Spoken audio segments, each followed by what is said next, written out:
Okay. Without any further delays, can we get apologies?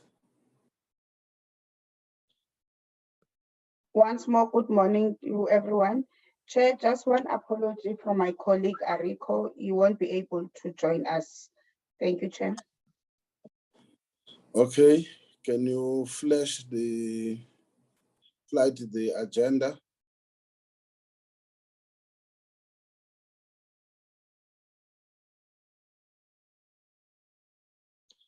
Okay, honorable members who are getting a briefing from OUTA, and then it will be questions of clarity.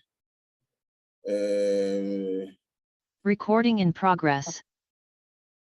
And then we will then deal with the adoption of the fourth quarter program, and then deal with correspondence. I think that's all that we have. Without any delay, let me invite OUTA. Welcome to the meeting. You'll bear with me, honorable members. I'm affected also by network. So I will switch off my video, or at least you have seen the face.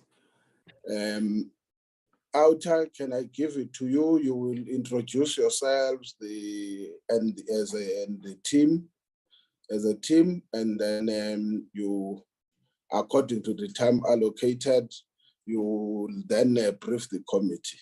Thank you very much. Thank you so much. We really appreciate this opportunity, Honourable Chair and members. I am joined, so I'm Advocate Stefanie Fick. I'm really privileged to have the team with me today. I am the Executive Director of the Accountability Division, and with me is Liz McDade, Chris Stolz, Rachel Fisher, and Tabile Zuma. I'm going to be joined in this presentation by Liz and by Rachel. So they are the brains behind this operation. So I'm gonna keep this short and sweet from my side. So again, we are really appreciative of this opportunity. So just shortly, I think OUTA, a little bit of background to OUTA. Now, OUTA is a civil activist organization. We are a registered nonprofit that, you know, we focus on exposing government corruption and the abuses of taxes and public funds through investigation, research, communication, empowerment, and litigation. We are totally non-partisan and rely on public funding. We are totally crowd-funded to hold those guilty of corruption and maladministration to account. I think I can, if I speak on behalf of the team and on behalf of OUTA, is that what we're doing here today is definitely part of you know, trying to create a better South Africa for all. Now, our vision is definitely a prosperous country with an organized, engaged, and empowered civil society that ensures responsible use of tax revenue through all levels of government. We challenge and take action against maladministration and corruption, and where possible, hold those to account that is responsible. We also challenge decisions, legislation, and the regulatory environment, as and when we deemed it irrational, unfit, and ineffective for their intended purpose. You know, we also work with other civil society organizations and authorities, improving administration and service delivery within all spheres of government. We like taking hands with, for example, Parliament, in order to, you know, again, I want to reiterate, create a better South Africa for all. Now, except for our head office in Joburg, we also have this parliamentary office and a research office, where mainly Rachel and Chris and Liz is situated. Tabile also, she is a project manager, although she's largely situated in KwaZulu-Natal. She will join us again next year at our head office. And I think the reason why we are here today is our work on our Parliamentary Oversight Review that we have done and that the team has compiled over the few years. And without further ado, I'm going to hand over. Maybe I should just thank you, Rachel. That is just quickly, that is our 7-step methodology. We start with a project evaluation. We do a lot of investigation and research. We engage, expose, mobilize. We do take engage also extremely serious. So we just do not want to, expose and go to the media about things. We like to engage. For example, we have drafted a report on services CETA, and we're going to have that discussion with the board and with the executive first. And share with them what we have found before we just go to the media. And then we like to take action, because it's, it's not about just talking. It is about, finding effective solutions to a problem that may exist. And then obviously our closure and evaluation. If we then move to the next slide, and before I hand over to Rachel, is that this is also our background to our parliamentary oversight reports. The first one was done in 2019. And although the parliamentary oversight reports tend to be a bit critical of the failure of parliamentarians, we advocate the fact that MPs and Parliament are there to speak on behalf of each and every one, each and every South African. And therefore, the criticism is about, and it's supposed to be constructive criticism, that, the executives should be held to account. And unfortunately, we've seen, due to state capture, that there was erosion of state institution, and the accountability by Parliament, there was not significant improvement. So how do we do this? And that's, again, why we are so appreciated of this opportunity. So how can we do this in future? How can we build this South Africa for our kids? So again, now, without further ado, I'm now going to hand over to Rachel, that will take us through a few slides, and then also give Liz, who I will ask them to also just introduce themselves, because I cannot sit here and explain to you the value that these team members bring to the team. I mean, Rachel is busy with her PhD. Liz, we all know, is just a warrior when it comes to civil activists. If I see an activist, she's one of those faces that I see, but I don't want to leave out their expertise. So over to you, Rachel. Please also just tell the honorable members who you are, and then take us through I'll keep quiet now. Thank you. Thank you so much, Advocate Stefanie Fick. And I would like to echo the sentiments that honorable members, we are very honored, and we also recognize that we are privileged to have this opportunity to present to you today. My role at OUTA is parliamentary engagement as well as research. And it is exactly that, to engage with Parliament. Now, as you could see, listed here are our various parliamentary oversight reports. And yes, they do tend to be critical of members of Parliament and their oversight capabilities. Now, unless you've gone through the Parliamentary Oversight Report that was shared to you, MPs dragging their feet, you would see we do make mention quite often on Parliament engaging with civil society organizations, as well as academics, researchers, and other entities that have got experience in the various portfolio committees. So we would like to say that even though in this briefing you will see this topic coming up quite often, we really appreciate this opportunity because this shows us the intent that you are willing then to engage with CSOs. And then in our engagement with Parliament, you know, it is not only about being critical in a negative sense, but when we do see efforts and attention being made to actively engage with us, we will also acknowledge that, you know, this is a two-way street relationship.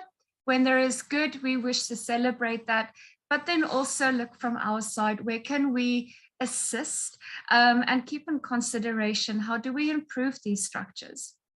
Now, we have actually in the process now been finalizing our 4th report, which looks at the review of June 2021 until this period ending in June 2022. So we hope to share this with you within the coming week or two, because we are aware of the budgetary review and recommendations reports that the portfolio committees present. So we would also hope that what we are presenting today influences this process of yours. And then we also consider the annual performance plans, especially when they are presented in May of a year, to see which of these recommendations are followed through. So while the invitation to you for us to present today looked specifically at this report we gave you in its totality, we are cognizant of the fact that you are the Portfolio Committee for Mineral Resources and Energy. So we will go through the overall briefing on the Parliamentary Oversight report, because we feel the elements addressed in this report speaks to all portfolio committees and the members, but we've also made provision to specifically delve into our observations on mineral resources and energy. When we do look at this, you will have Liz McDade present to you on this due to her experience in the field. So as mentioned, you can see the reports. It doesn't go from January to December, particularly because we wish to capture what we call the BRs and then measure them against the APPs. Now, what we have found is that there is significant space for improvement to protect our democracy. And with Parliament being the legislature branch of our government, we do see the role you play as being vital.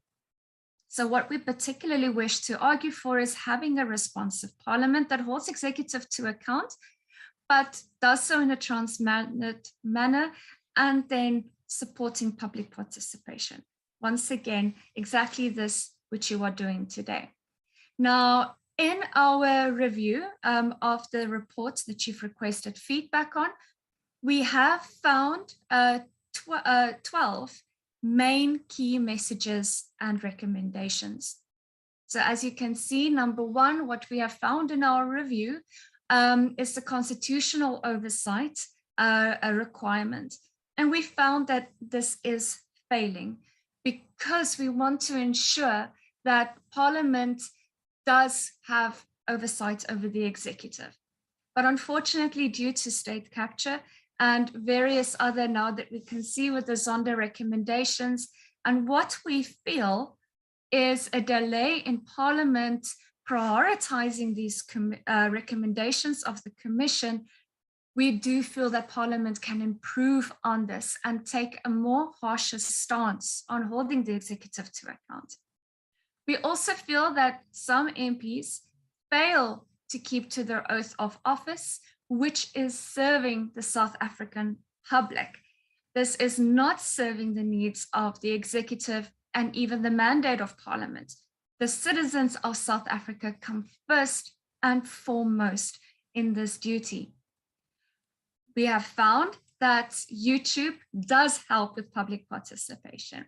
We can potentially work on the assumption that we do have citizens and other interested parties currently viewing this presentation as it is streamed on YouTube, which does account for those that cannot be in Cape Town, where normally these portfolio committee meetings were held, and because we have attendees from Gauteng and from KwaZulu-Natal.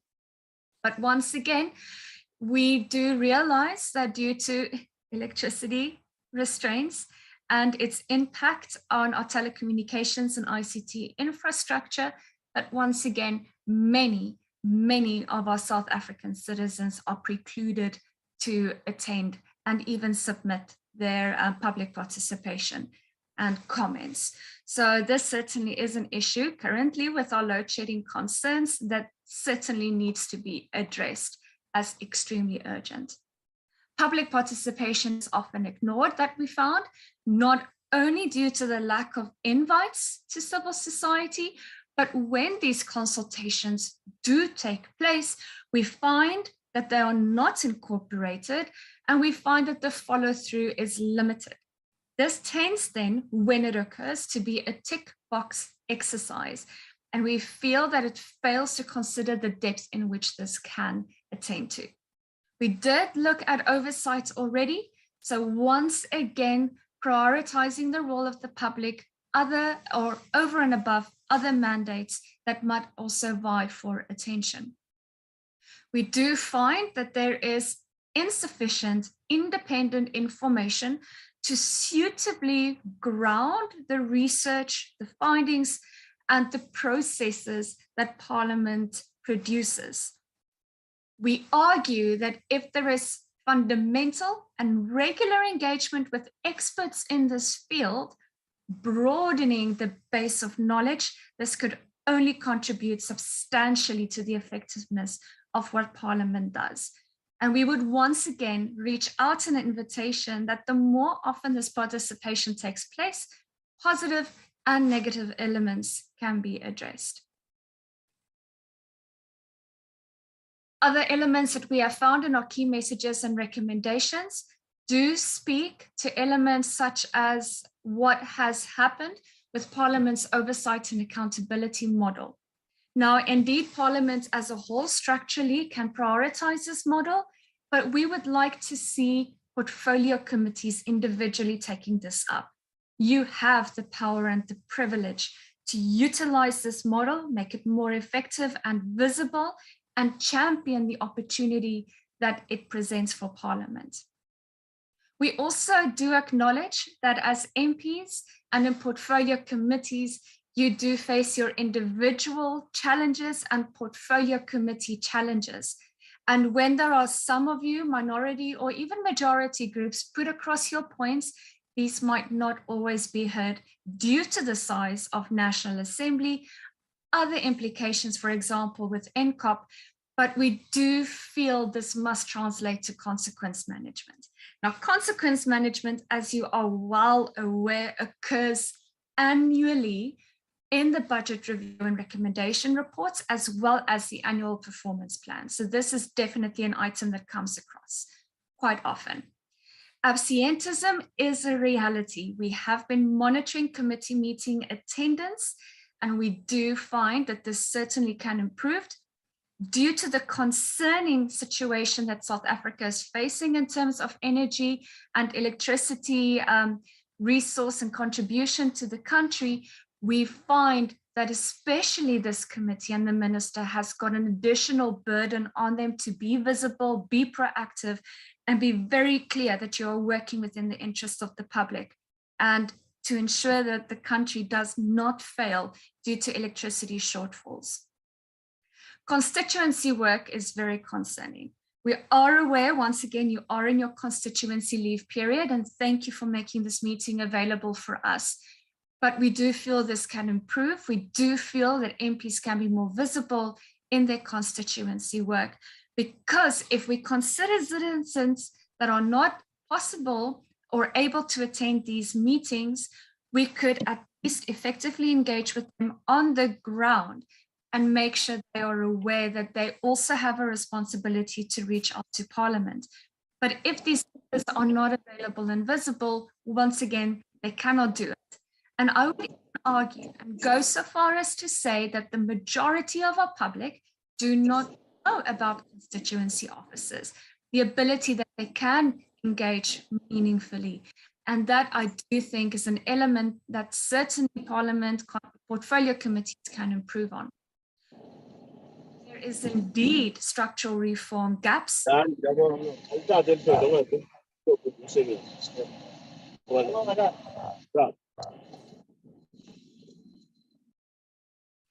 So we realize that in terms of the portfolio committees, can be structural improvement. We realize that Parliament as an institution should be reviewed annually and improved. But we do find that there are high-level panel assessment reports that come through, and these can be followed through in the budget review recommendations and APP. We cannot allow Parliament and even portfolios to get away with poor implementation. South Africa is in a dire situation, and therefore we all need to do our best, and Parliament needs to do our best to ensure that Parliament does meet its objectives. And then finally, ethics, and this has come up numerous times, especially the past 2 weeks. We realize that there is inadequate leadership and awareness of ethics requirement, good and bad conduct, and the inbuilt sense of a moral compass. Now, this is not to say it's an accusatory tone that we are taking in, but we cannot be blind and ignorant of allegations of corruption, issues of bribery, treason, general maladministration, cadre deployment, and how this influences positions of power. Let us not consider that whenever we do speak of government, there are always balances of power, hierarchies that does influence the work and responsibilities that need to occur. When we look then at the balances of these powers and not see it as a power struggle, we have to stand firm in our ethical responsibilities to ensure that these political biases and agendas do not take over the needs of the citizens. So some of the sources that we've considered in the budgetary review and recommendation reports. So do keep in mind that we do wish to see what other elements have been brought in, not just from the portfolio committee recommendations, but also how many other sources have been considered. We like to look at whether non-government resources have been implemented, looking at the Sustainable Development Goals, looking at expert research and publications, and also looking at reports that reference civil society sources. Now, you did invite us, so you are aware of the work we are doing and numerous other CSOs. And we feel the portfolio committees in the preparation of your reports and engagements can only benefit when you extend this collaboration and looking at the review of reports. So we do have major themes that have been identified within the Parliamentary Oversight report. And once again, this speaks to all portfolio committees, but we do feel that certainly this can be strengthened. Just very shortly, once again, and this has been mentioned, we look at theory and practice. Once again, South Africa's constitution is well known globally as one of the best in the world. But where theory is in place, substantial policy frameworks and acts and other forms of legislation, how it translates in practice is often lacking. We can very easily say that Parliament has to hold executive to account, but the question arises, how do they do so? How do they do so that it is effective and tangible and we actually see improvements and follow through? Public participation, we've been hammering on quite a bit. Once again, thank you for inviting us. And we really do wish to extend the offer to continue this partnership and collaboration with the Portfolio Committee. The public interest must be acknowledged and supported, especially with this Portfolio Committee. You are very much in the limelight currently. And I think, and we definitely feel that by promoting the interests of the public, taking their concerns into consideration, making your views available in media statements and invitations can only improve the work that you are doing. And this links very closely to constituency engagement.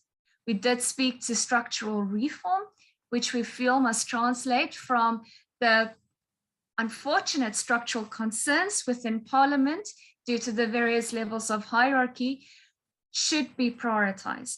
We even see this now in the discussions regarding electoral reform and also in preparation for our national and provincial elections in 2024, which we feel provides a ripe opportunity for analyzing and identifying current challenges within Parliament and even portfolio committees, and seeing what are the opportunities to have these improved on. And then we do really wish to see a closer ethics committee interaction with the Ethics and Member Interest Joint Committee, because we do find elements of maladministration, failure to hold the executive to account, and seeing follow through, penalties, and consequences, once again, consequence management on those that fail to prioritize and really make important the issues we are facing on the ground. So there certainly is a timeline of engagement that we considered within our parliamentary oversight review, where we see active efforts of the Organisation Undoing Tax Abuse to engage with Parliament. Now, here you see represented 5 instances. And today's opportunity we have received, we certainly will account for in our following presentations. But please bear in mind, we would like to see this vastly, and I wish to underscore, vastly improved, not only with your own portfolio committee, which is extremely important currently, but with all others. We feel that the position that you do have as members of Parliament, that what you are doing today should please be shared with your colleagues in other portfolio committees, and extend the invitation and the concerns we are raising today, so that we do get more invites, so that we could see more public participation and more attention giving to other civil society organizations.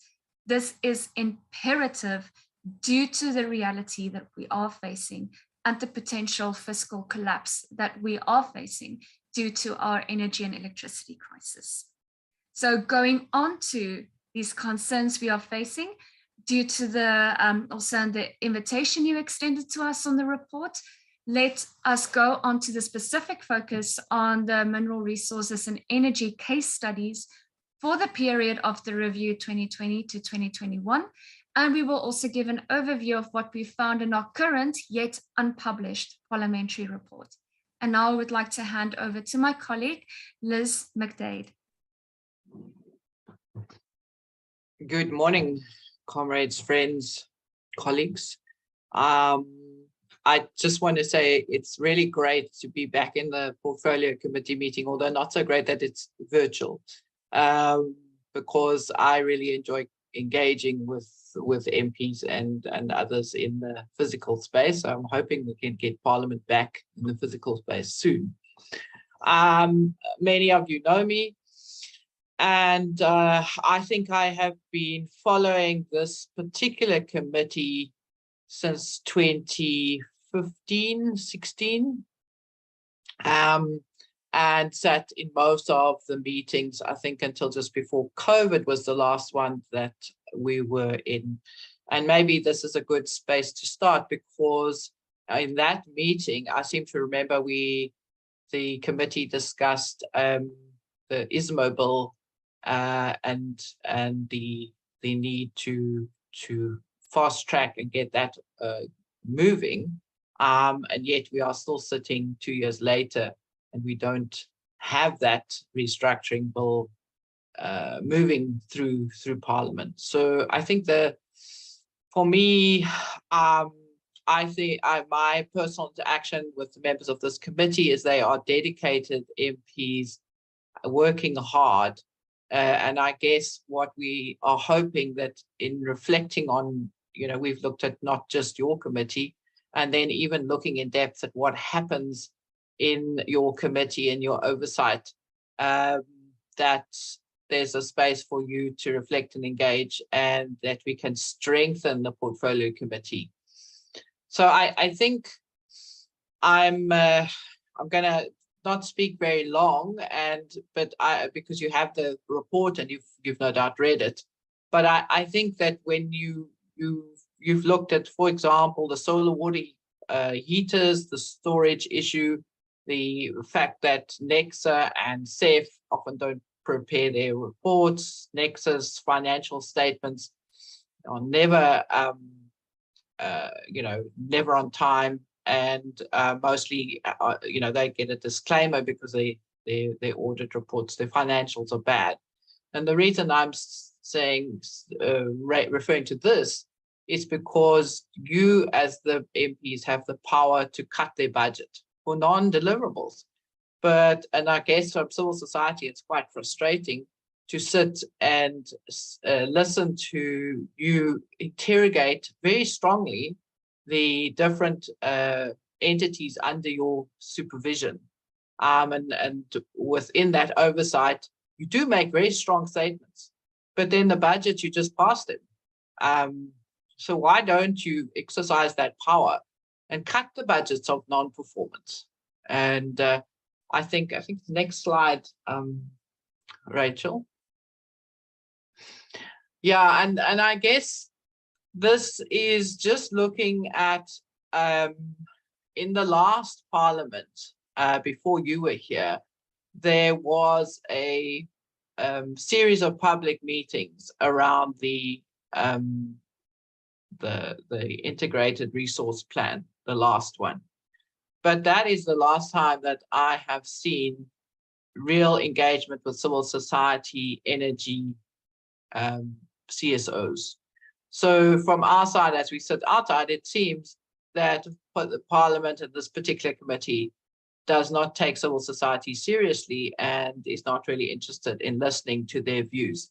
And yet, certainly there's a number of entities who are working extremely hard to provide information and to help engage with government to get things right in the energy space. And I think in the mineral space, we have not concentrated so much on the mineral space, but I have been in meetings where you have held some of the mineral entities to account and have also expressed your frustration. I seem to remember there was the Lillyfontein mine, and 3 years later there was still no resolution, if I remember correctly. So I guess we are echoing your frustrations in terms of things that just keep repeated over and over again and don't get resolution. But we are maybe suggesting that you could exercise your powers in order to try and ensure that the department is held accountable. And I just want to emphasize, I don't know if it's just the next slide, sorry, Rachel, but I want to emphasize that you make fantastic recommendations in the boroughs. You actually, there's a lot of work that goes into that, but it doesn't seem to translate into things changing.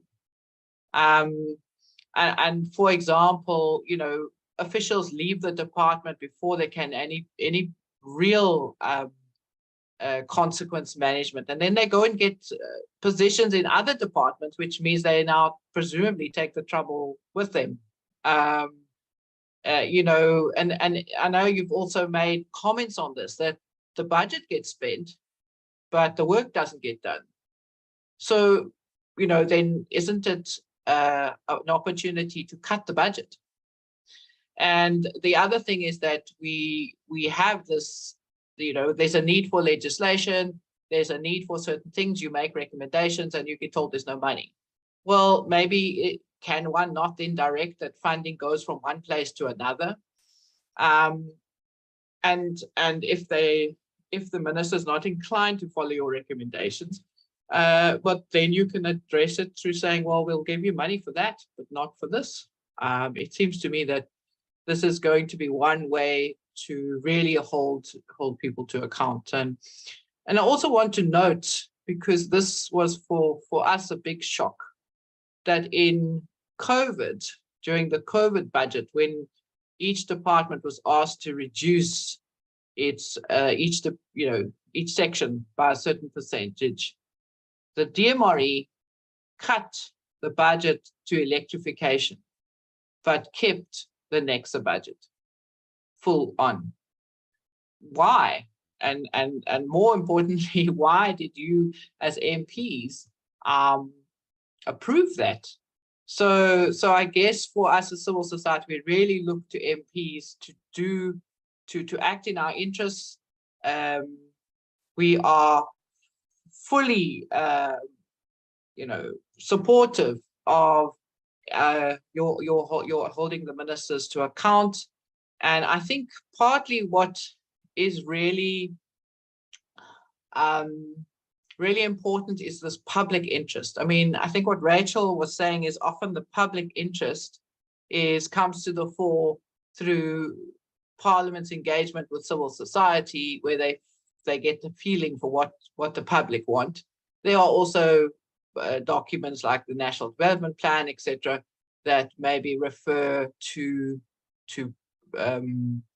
what the public interest is. But let me just move to, I think it's the next slide. Oh, that's the minister's attendance. Okay, yes, let me get to that. So this is, if you look across the portfolio committees, then and over time, you can see how many meetings the Minerals and Energy Minister has attended, how many portfolio committees, and you can see how that compares to other ministers.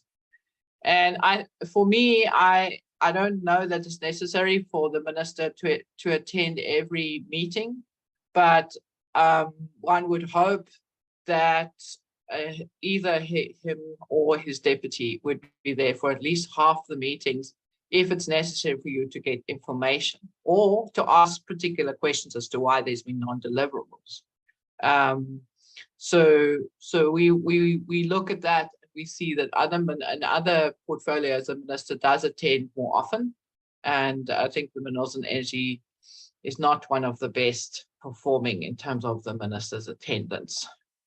Okay, next slide. Okay, yeah. So just to emphasize, as Rachel said, the reports run, because that was when the 2019, after the elections, the new government, the new MPs came in from July 2019. So our reports run from July of one year to June of the next year, which then enables us to look at the boroughs and then see what happens in the APPs in the following year. So, okay, next slide.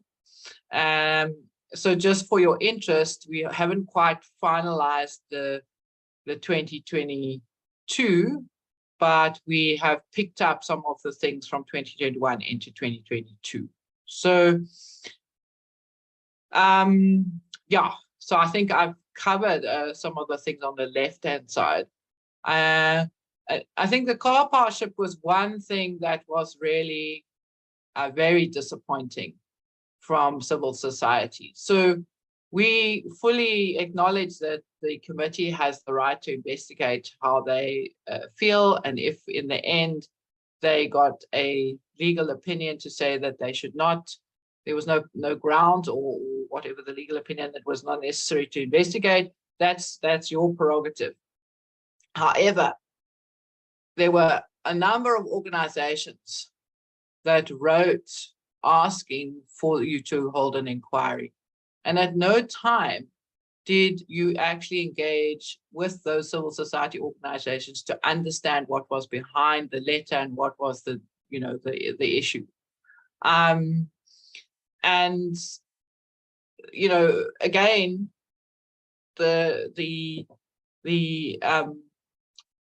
you could happily meet with the minister, obviously, on the issue, and with the department. But if you only hear from the department and you only hear from the minister, then you will only have a particular point of view.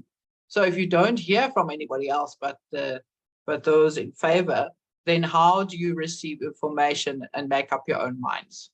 So this, for example, a mining affected community, then you met with a mining affected community, but maybe there were other groups that also needed to be involved. So it's I think from ours on the outside, we really feel we could give you so much information, and in order to strengthen your oversight, and we hear you asking questions, and it's frustrating to be on the outside and not be able to make that suggestion and say, but we've looked at this, and did you see this? Did you see that? So that this would strengthen your oversight. So I think, yeah, and then I just wanted to issue some of the things is let's take it right into the current crisis. There's no no reason why you could not have engaged on the load shedding and on the energy security issue. We all know that Eskom's collapsing, but there's a need for new energy into the system. We also know that there's a need for the restructuring bill to happen, but these things are all delayed. But this is where we believe your committee can play a huge role in addressing this. You know, I do remember your total frustration over the solar water heater program, but we're still sitting without the solar water heater program really working as it should. So I guess for me, I'm appealing to you as members of parliament that you have the power, and we know we've been through a bad patch with people not being accountable. Hopefully we've come through the state capture, and hopefully we can really improve parliament. And yeah, we are standing here. Next slide, Rachel. We are here before you because we really believe that we want to work with you as our representatives. So I think I would end there and hand back to Rachel. Thank you.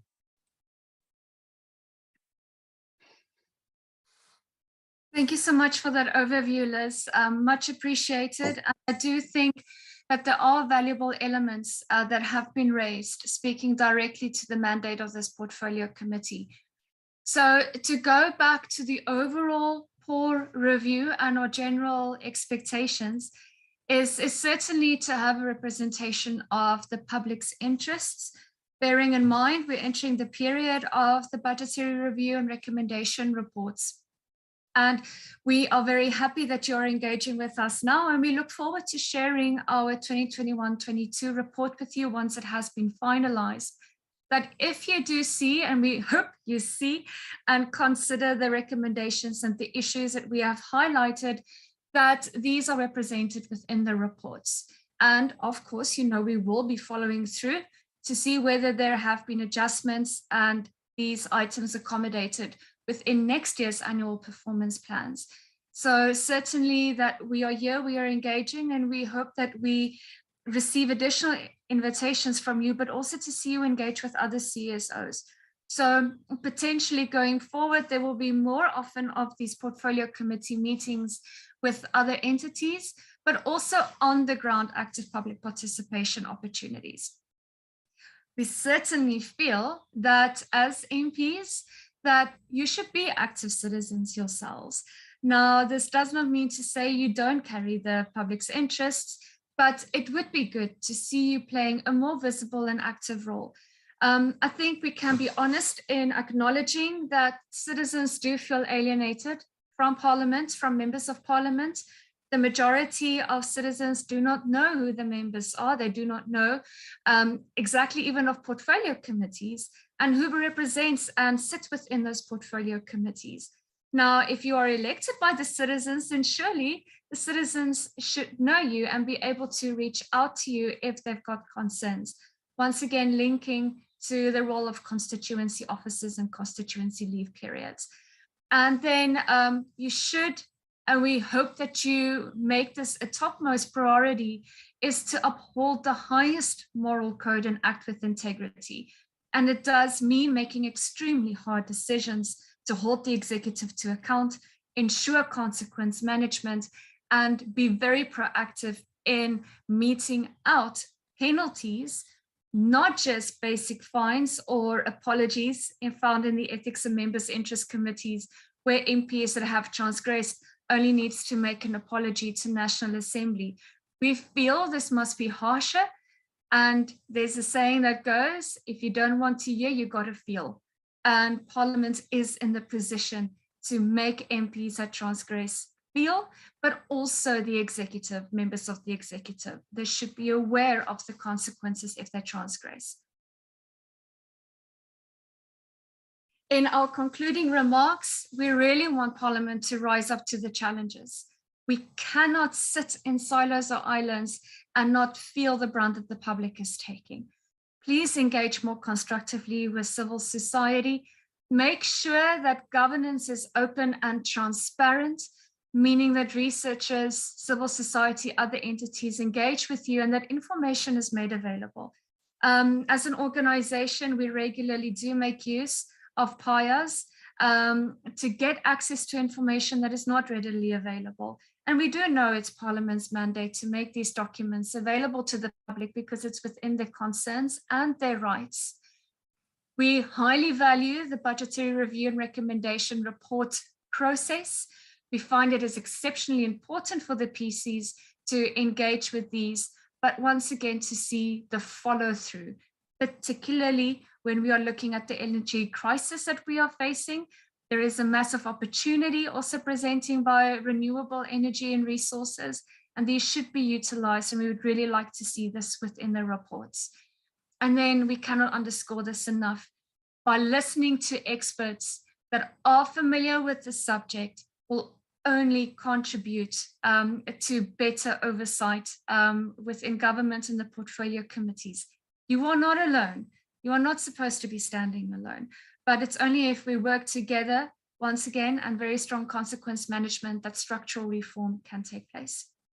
As an organization, we would once again like to thank you for this opportunity, honorable members, and we do wish this goes forward quite often. And we would like to open up the floor now for questions and answers.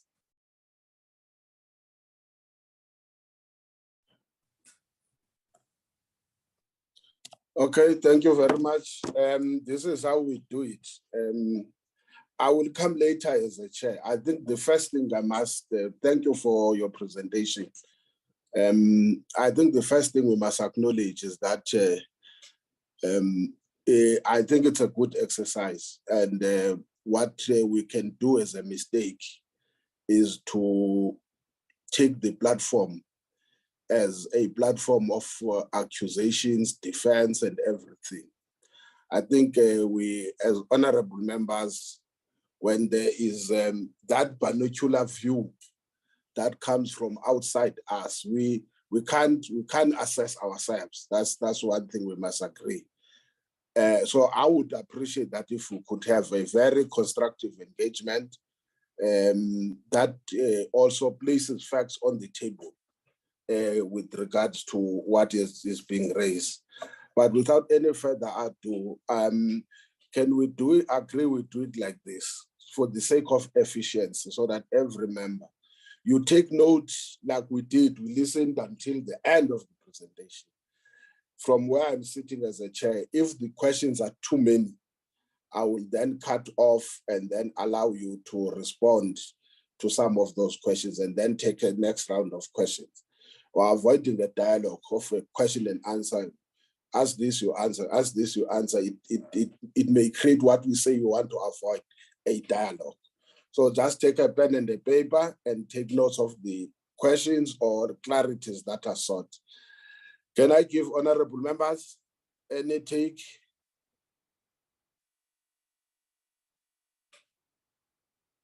Any take? I see the hand of Honorable Mylem,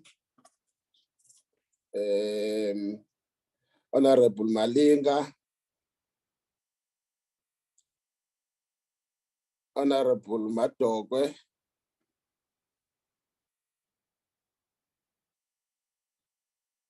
Honorable Mashaule. It's all M's today.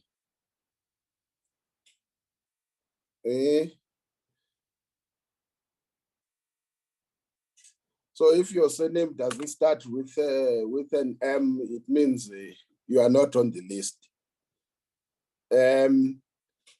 Let's go that fashion. You will learn a new thing again.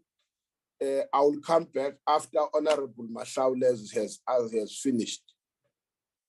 Honorable Mylem. Thank you, Chairperson, and good morning to our guests this morning, and thank you very much for a very comprehensive report. A couple of questions, and I'm going to make some comments in the process as well. So my first question relates to the chart that was put up with regard to public hearings and stakeholder engagement and the like.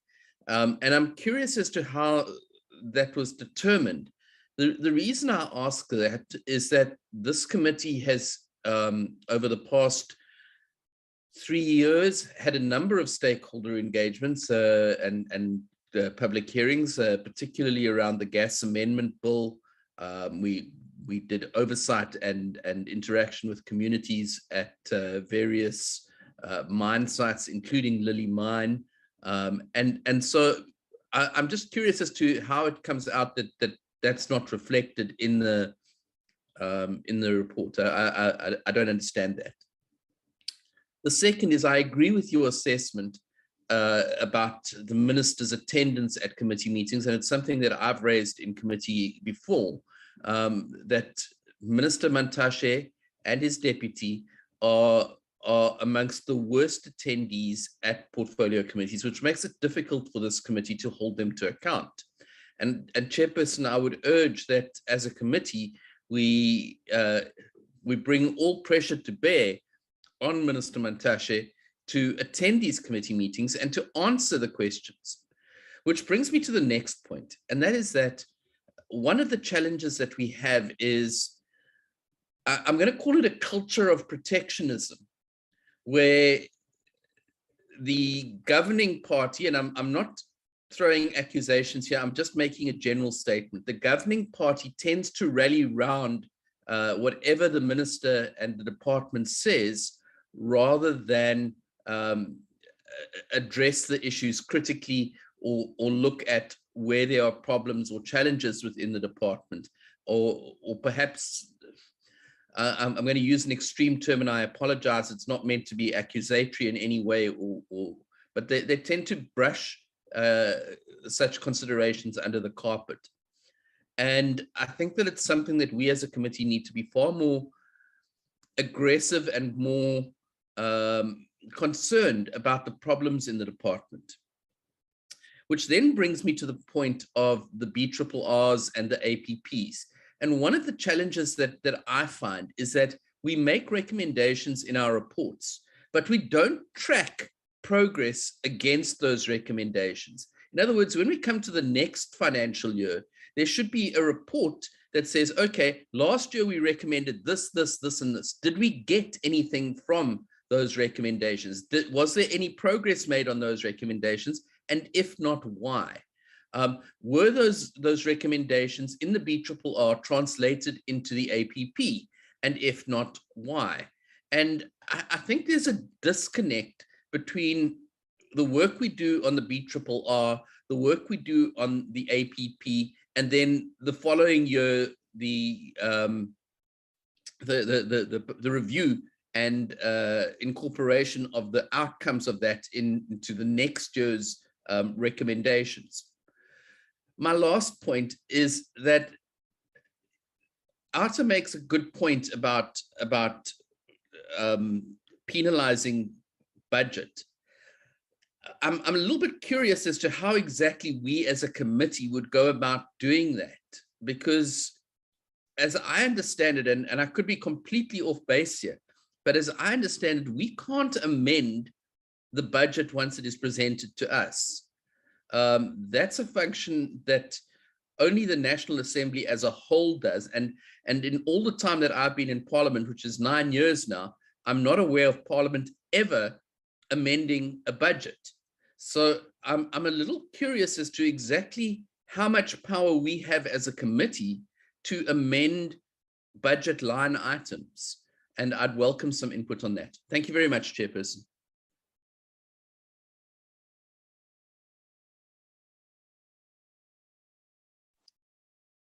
Thank you very much, Chairperson. Greetings to yourself, members of the Portfolio Committee, our staff, and our guest.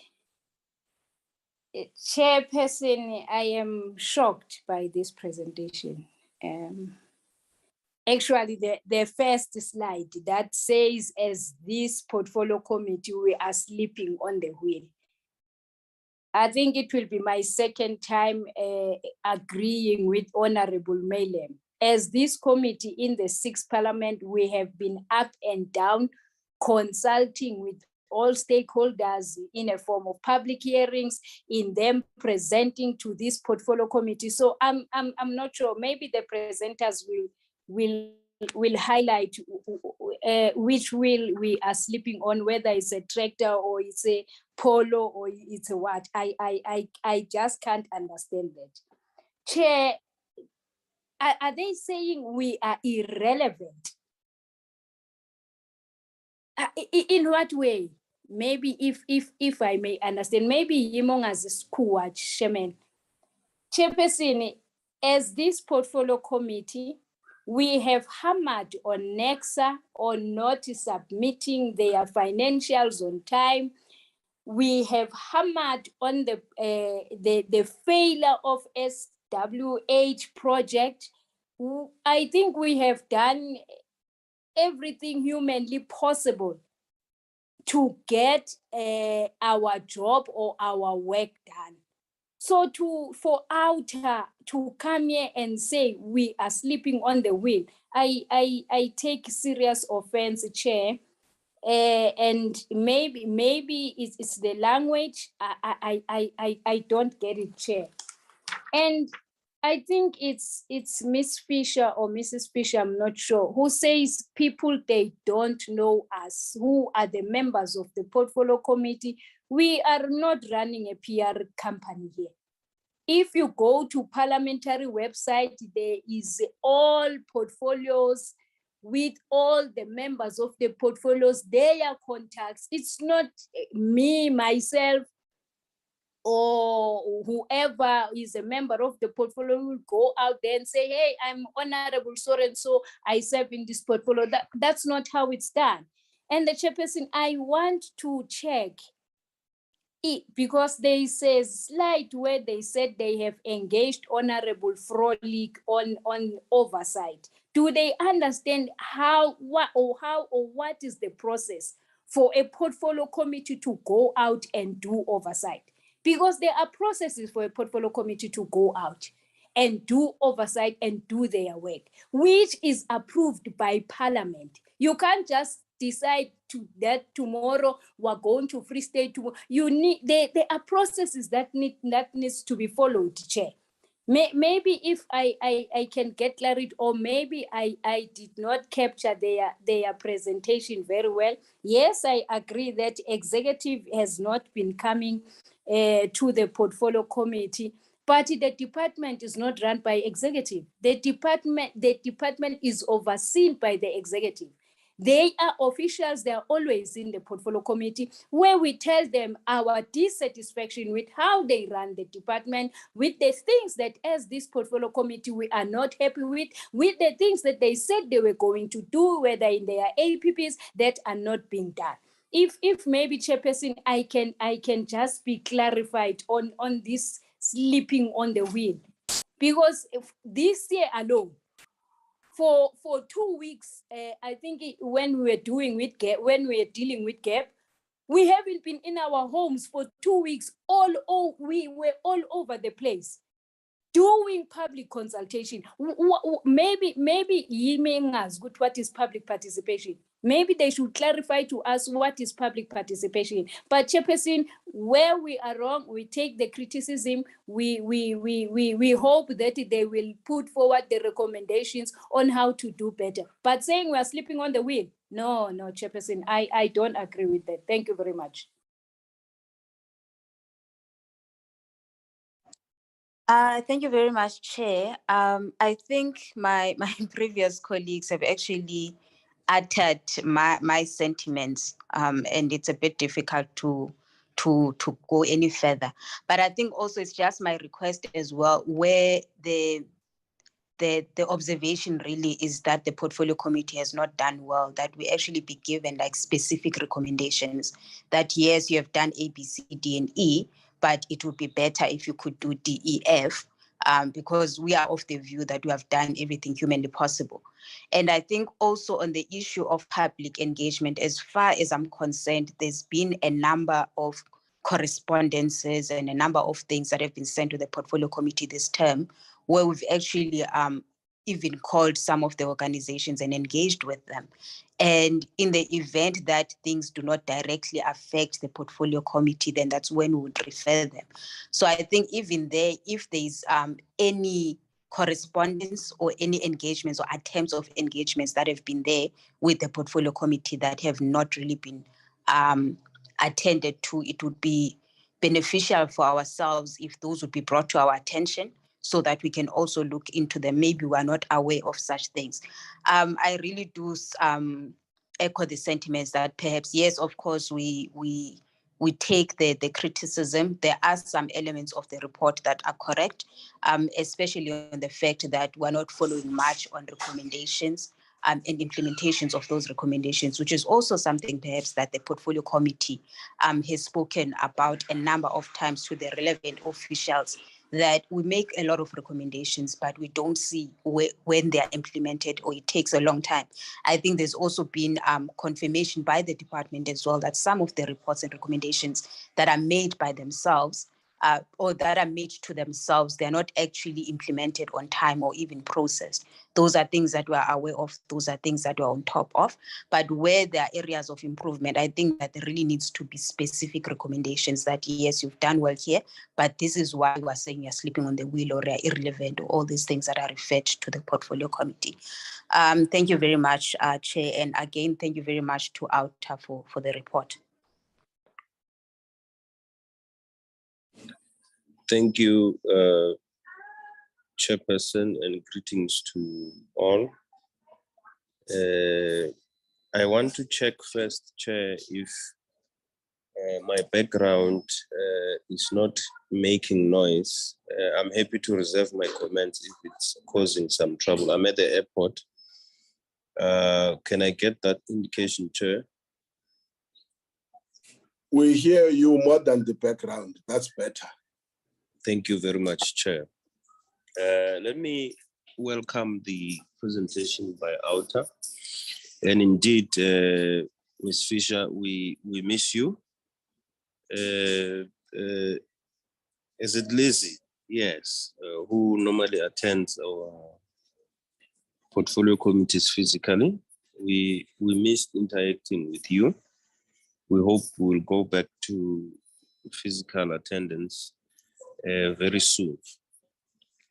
Let me start by the point on civil society and indicate that we do accept the criticism, and I do expect it to be guided by science, meaning there has been research done on how we are failing to reach as many civil society bodies as possible. But it would have helped, Lizzie, for us to be told that in previous terms, how many civil societies the committee has interacted with, and how have we done compared to the previous terms, and what would be an acceptable quantity of civil society to engage with, so that we don't fall in the category of having failed to interact with civil society. Because when we were doing rounds on public participations and oversight, we don't make a mistake of not involving stakeholders. And I believe that when you talk about civil society, you're talking about people who have interest, or body who have interests in the sector, because it's not possible to have everybody who is civil society to be invited to this particular committee. I just want us to expand science and say, what would be the acceptable number of bodies that we ought to meet. Secondly, on the same matter, the separation of meeting civil society and not meeting civil society vis-a-vis agreeing with civil society or disagreeing with their views is very important, because we may meet you and disagree with you. Does that mean that we're failing? I don't think so. We just met you and not agree with you, disagreed with you, and that should be acknowledged in the research. The second part is, I want to commend Honorable Madokwe for not, and I heard Honorable Malem saying he doesn't want to use harsh words, and I appreciate that, but we're not, the party line, or to say the governing party is responsible for, or it's defensive on the attendance of the minister, would rather be unfortunate, because we have indicated that the minister, when he came in, he had a deputy who unfortunately passed on, and may his soul rest in peace. By that time, we had no attendance or meeting that was not attended by either one of them. We always had complimentary attendance in that regard. And for a very long time, the minister had no deputy. Yes, Honorable Malem was raising it, but we got to a point where we understood that it's not possible for the minister to be everywhere, especially on Tuesday, that was allocated to us, because we would have other prior commitments. It doesn't take away the fact that he has not been attending, but singling the governing party as people who have been defensive, as if there was no reason, I would really beg Honorable Malem to review that. If at all he wants to see that we are not defensive, he must raise it now that there is a deputy minister and a minister, and see our reaction. I invite him to do that. I just thought, let's be fair on that issue. I am not sure, OUTA, whether, and Honorable Malem raised it, whether we are empowered to cut a budget and rearrange the line functions of where the budget is going or not. We do have the adoption of the budget, and we do have situations where members, dependent on their party positions, reject the budget, and we debate about it. And I think that is the responsibility that we have. But to really force the department to take this money to that account and not this account, I would need to be schooled by OUTA in that regard.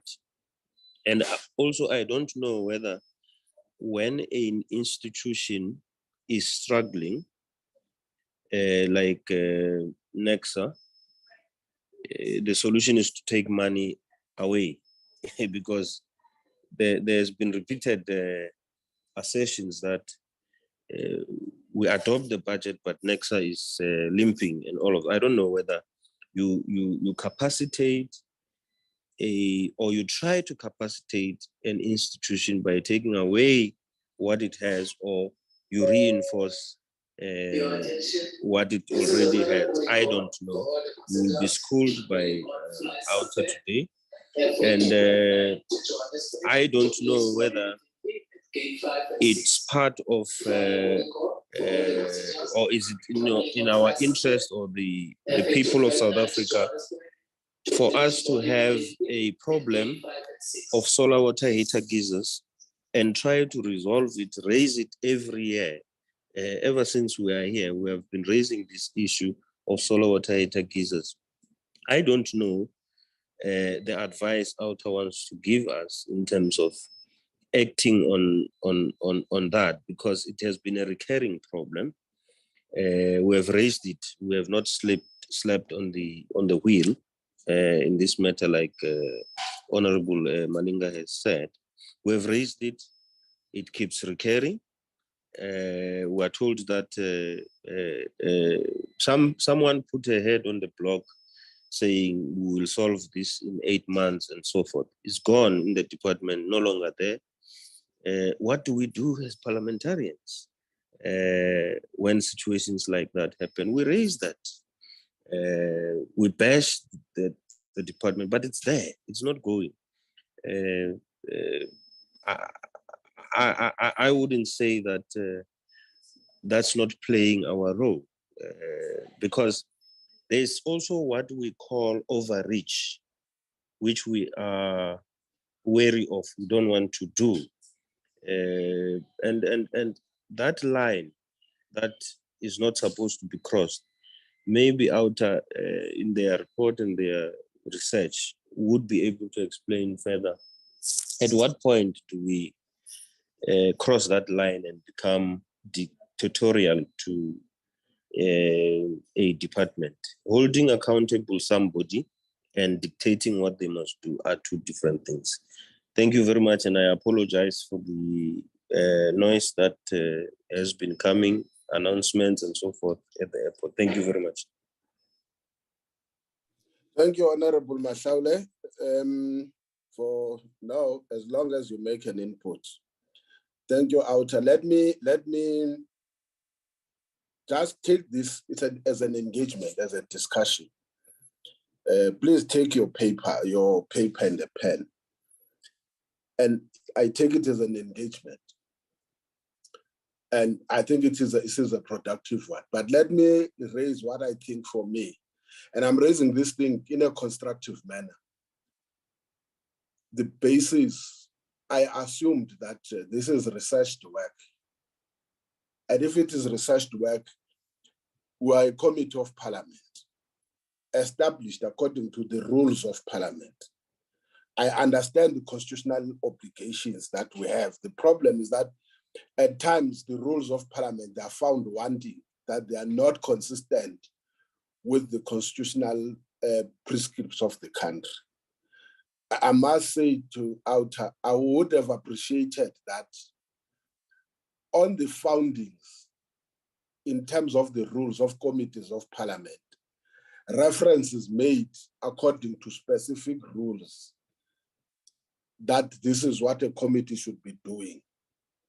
And this is what this committee has not been doing, because it helps. I can tell you now, we're sitting at some point in the 5th parliament.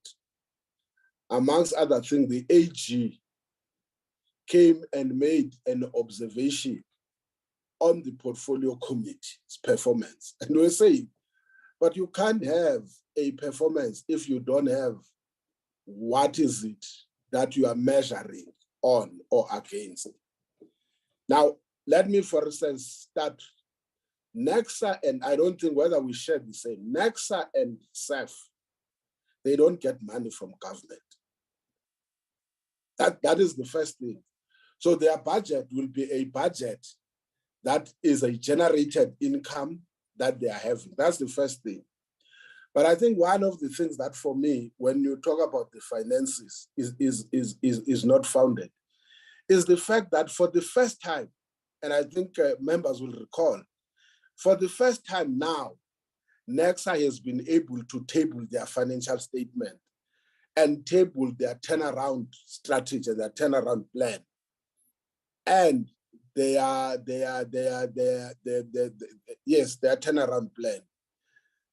Now, you will also recall that it was NECSA and SAF that were the committee, was written to the committee, that according to, because they are, I don't know, schedule so and so of the entities, they are not supposed to be tabling in Parliament. And it is this committee that went out to legal services and said, in the context of what now were written by the then Director General, what then becomes the task of the committee, the legal advice came back and said, as a committee of Parliament, all entities, even if they are not reporting on their annual financial statement, but in the final analysis, they are accountable to Parliament, to the Committee of Parliament. That's then that NECSA and SAF were called to the committee. Now, if we don't find that, the problem will be that whether and I'm saying this with all extreme respect for what OUTA is trying to do, but I think the difficulty with members is that if there is no recognition of that intervention, that for the first time, now there was a clarity, and they came, they presented what is their turnaround strategy, their turnaround, their table, their financial, in as much as they were not, they can't do so. And for me, that is a Committee of Parliament exercising its power and authority. Now, if you don't find that, it then raises an issue whether was the premise to look on how to assist, but also address the other matter. Now, when you look at NECSA and probably SAF, and if I'm not mistaken, the State Diamond Trader, if I'm not mistaken, concerns have been raised by members with regards to non-performance, and there has been oversight. Recently, maybe in your last quarter, it will reflect what happened when the committee visited NECSA, and it was this committee that said, you are not where we want you to be, but at least we can see the intention and we can see the degree of improvement, but you are still very far. It was NECSA that at some point was almost on the verge of being even unable to pay for its employees. And with the necessary intervention, the demand for stability, and now they've got a board, they've addressed the issue of the executive, including the appointment of the CEO. So the problem for me where I'm sitting is that I'm not sure what was the baseline where the judgment is being made on, which is why I said, even from the AG's point of view. But also, I must be honest, with all due respect, I respect everyone who comes to the committee. It is not correct that there was no engagement with the South African Human Rights Commission. It's not correct. In fact, there was a meeting which we even invited the department to respond and said, go back now, attend to those issues, because already some of those issues, the department had started to implement them. Some of them were not. And recently, we have had an engagement with the Human Rights Commission. We went back and said, department, tell them which areas that you have been able to succeed, including the AGSA on the rehabilitation of derelict and ownerless mine in terms of their audit outcome. Now I think for me, that is the best we can do. Now, when it comes to closure of mines, I think let's be fair. This committee currently is even engaged on that. One of the things we've raised was that it's not just closing the mines. The question is, where do you get, if we don't deal with the resource allocation, the committee said it will be impossible and very difficult to close your derelict and ownerless mines. It's there, it's in black and white. because the allocation itself does not talk to that. And recently, what Mintek has said vindicates what the committee has been saying, that as long as you've got an allocation of almost 140 million rands, you will not, and Mintek says with the current allocation you are giving us, it will take 17 years. Now, even if we're to say we need R1 billion allocation, unfortunately, that allocation is subject to the other area, which is the point that two honorable members have raised in terms of budget allocation. It goes to Treasury. So it's Treasury that will decide whether we are giving you what you want in order to fast track, make it a point that within 5 years, the issue of the derelict and ownerless man. But linked to that is the issue of legislation that is in conflict. We'll deal with that thing later on. So I think it's important. Now let's come to this OUTA. My worry, and I'm saying this again, I must emphasize, please forget my voice and other things. Sometimes I may sound like I'm rough and so forth. Please excuse me. That's the voice I have. I'm now, as you are speaking, I'm asking myself a question. We were meeting with Makua Amoa, like you say. They were complaining, and we're meeting with them. Now, I feel that there is a contradiction in the statement you are making. You are saying we don't meet with civil society, but you say when we meet with civil society, we meet with others and we don't meet with others. Now, that's a contradiction because it then says, yes, you do meet with them, but you don't. That's exactly what we explained to Makua, to say Parliament is not, as far as we know, Parliament, in particular committees of Parliament, are not institutions of recognition of structures. Parliament is a public institution that is accountable to the people of South Africa, including its committees. Now, if we meet Makua tomorrow, I'm saying tomorrow somebody's going to come and say, you don't meet with civil society, but you met with OUTA. You see? And that is the dilemma that we find ourselves in. But let's be honest again. I would have thought there would be an analysis of the meetings of the committees. This committee meets only on Tuesdays, and now we're allowed on Fridays. And that's it. It means a committee of Parliament meets only 2 times a week, if it is allowed. And by the way, last week when we had this week when we had a joint meeting with public enterprises, we were told that Parliament is scheduling mini plenaries, and therefore the committee ordinarily was not supposed to sit, but we had to push things. And we couldn't do justice because we did not have enough time. Now, I would have thought that the analysis will then analyze how Parliament, by the way, this Zondo Commission, I've read it. Unfortunately, there's nothing we can do until it is brought to Parliament, either by the Speaker so that we can deal with it. The Zondo Commission makes some of the far-reaching implications, and which I would have thought even in the report, you will be able to assist us. One of the things that it is raising is the question of resource allocation. It can't be what committees are supposed to do, but you are not looking whether, in terms of capacitation, are they capacitated to that point. I would have thought that the analysis of this report will be able to say, in as much as that from energy, you would have had a researcher, you have not had a content advisor for quite a long time. I would have thought that in mineral resources, you'll be able to say, in as much as you have had a content advisor, first look at the performance, let's just say that. But most importantly, it never had a researcher since 2019.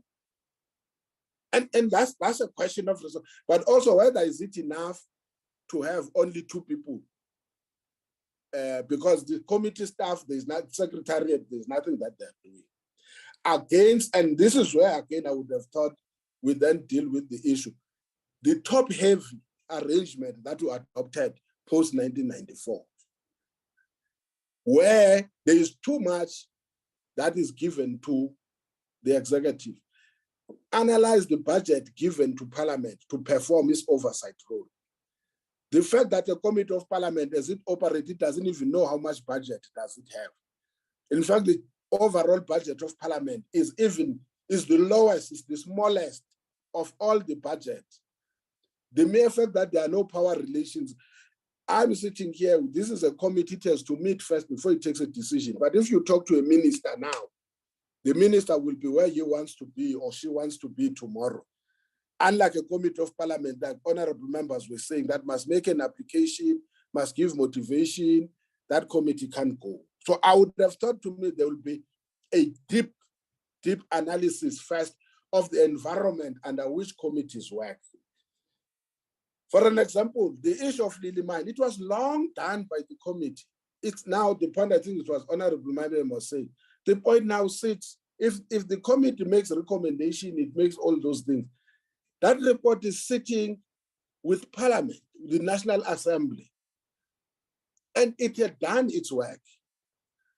But if it is not reflected there, then it becomes a problem.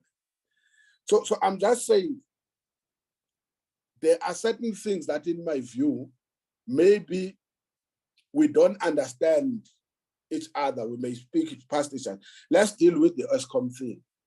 One of the things, for instance, that we have recognized now as a committee is that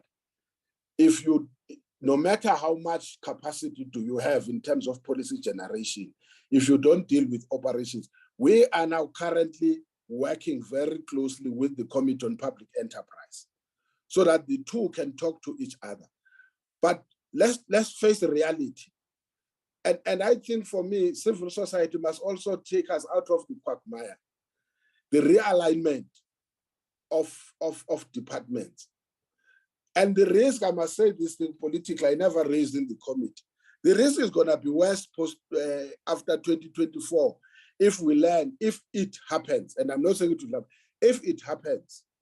And I would help civil society who can help us. The truth of the matter is that we run the risk that post-2024, we are going to have more committees of parliament than we are having now. Why? Because coalition government at times are about attracting people to your side. And with the current number of ministries, it may be a joke when it comes to post-2024, because we may have, because in as much as in provinces, you have got a limitation that you can't exceed 12, if I'm not mistaken, including the premier. Nationally, there's no cap. It means you've a risk that the executive might be 50% and 50% be members of parliament. And my take, the reason I'm saying that is that if that thing is not factored in, then we're missing something. Why, members? First thing that this committee did 2019, when it was established, was to visit all the entities, including the department. 2 was to have an engagement with all what we believe is stakeholders, first in the minerals sector, then in the energy space. Yes, it's possible that in the process, you may not have been able to take everyone at that time. But since then, there's been consistency in meeting. But what this committee has done, more than, I don't know, but I'm saying this with extreme caution, probably more than any committee of parliament. This committee, even now, like honorable members were saying, for 3 weeks, these members won't see their families. From the 6th, they are going to Mpumalanga and come back on the 10th, Mpumalanga, Gauteng, come back on the 10th. On the 11th, they are starting the BRRs. On Friday, the following weekend, they are traveling again to Northwest, come back, deal with the BRRs. That is because that we have recognized that with the two days that you have, in fact, some members were even saying, but why are you putting us on a Friday? Because Fridays is for us to travel. That's another issue. And you can't say they are unfair when they say so, because at the end of the day, these are human beings. The worst thing is when you arrive as a parent, you put your bag down, then the next thing when the kids see you taking a bag, say, oh, you are going again, are you leaving again? That is the environment that members of this, I don't want to talk about others, because we have realized if we don't utilize weekends, then we'll not be able to perform our job. So I think for me, that is one thing. But linked to that, what this committee has said, and I think you are correct, you are not saying something that the committee has not recognized. Two things we have said was that we can't keep on discussing just for the sake of discussing. Now we developed a new system, a system that says, let's discuss, let's prepare a report. That report must be tabled in Parliament so that it is known that this is what this committee has recommended. Now let's come to the issue of consequence management. I think, honestly, I don't know, and that's why I said it's not a defensive thing. It is this committee that even demanded, let's make an example from, is it SFF, when the department was going, it is this committee that revived the issue of SFF, the sale of the strategic stock. And it is this committee that said, deal with the people that are there. I think the point that Honorable, I think Mashalo was raising, when the lady says, I'll put my head on the block, unfortunately, if the person leaves, that's exactly what we have said, you fail to perform your duties. But operationally, the only people who are accountable to the committee is the executive. So we do follow ups on the issue, for instance, of the solar water heaters. This committee, I think, has conducted 2 oversights. One of the things it has made, which consistently asked for report backs, we were told now that solar water heaters have been put in the roofs and so forth. Obviously, it's been difficult for a committee to leave every week, go and check what is happening. At the appropriate time, it will go and see whether these things are there. With all due respect, and I'm not blaming our predecessor, the truth of the matter is that it is this committee 2019 that resuscitated the issue of the solar water heater kits. 2, it is this committee when, on the side of the energy side, the DG had gone out to challenge the AG's findings. And we said, you can't do that. Take out that case in court.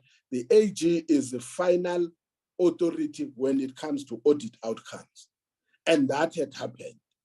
So my point I'm trying to come to is that as long as we are not channeled according to what we are supposed to perform as a committee.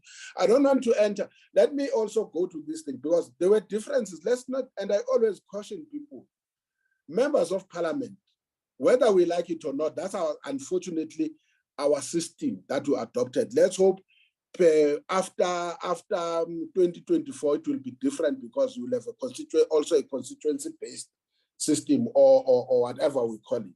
But the truth of the matter is that there's nothing wrong to have differences. But when we create MPs and put them under one roof as if they are all the same. For instance, let's make the point that we are raising with regards to car powership. Yes, there were other strong views, but let's be honest. It was only when the committee was meeting that the letter was written a night before. That's when it landed, a night before the committee could meet. The committee was not meeting because somebody written to the committee. I think it's not an accurate information. The committee had to deliberate because there was something in the public domain about, and let's be clear, about the contract. It was about the contract, not about the manner in which, for an example, in which the thing was taken. And the committee, the argument, yes, there were members who said, no, but there is this written. It is allowed that in any democratic environment, argument may vary. The committee said, no. There are allegations against the conduct of the department in awarding a tender to a specific company.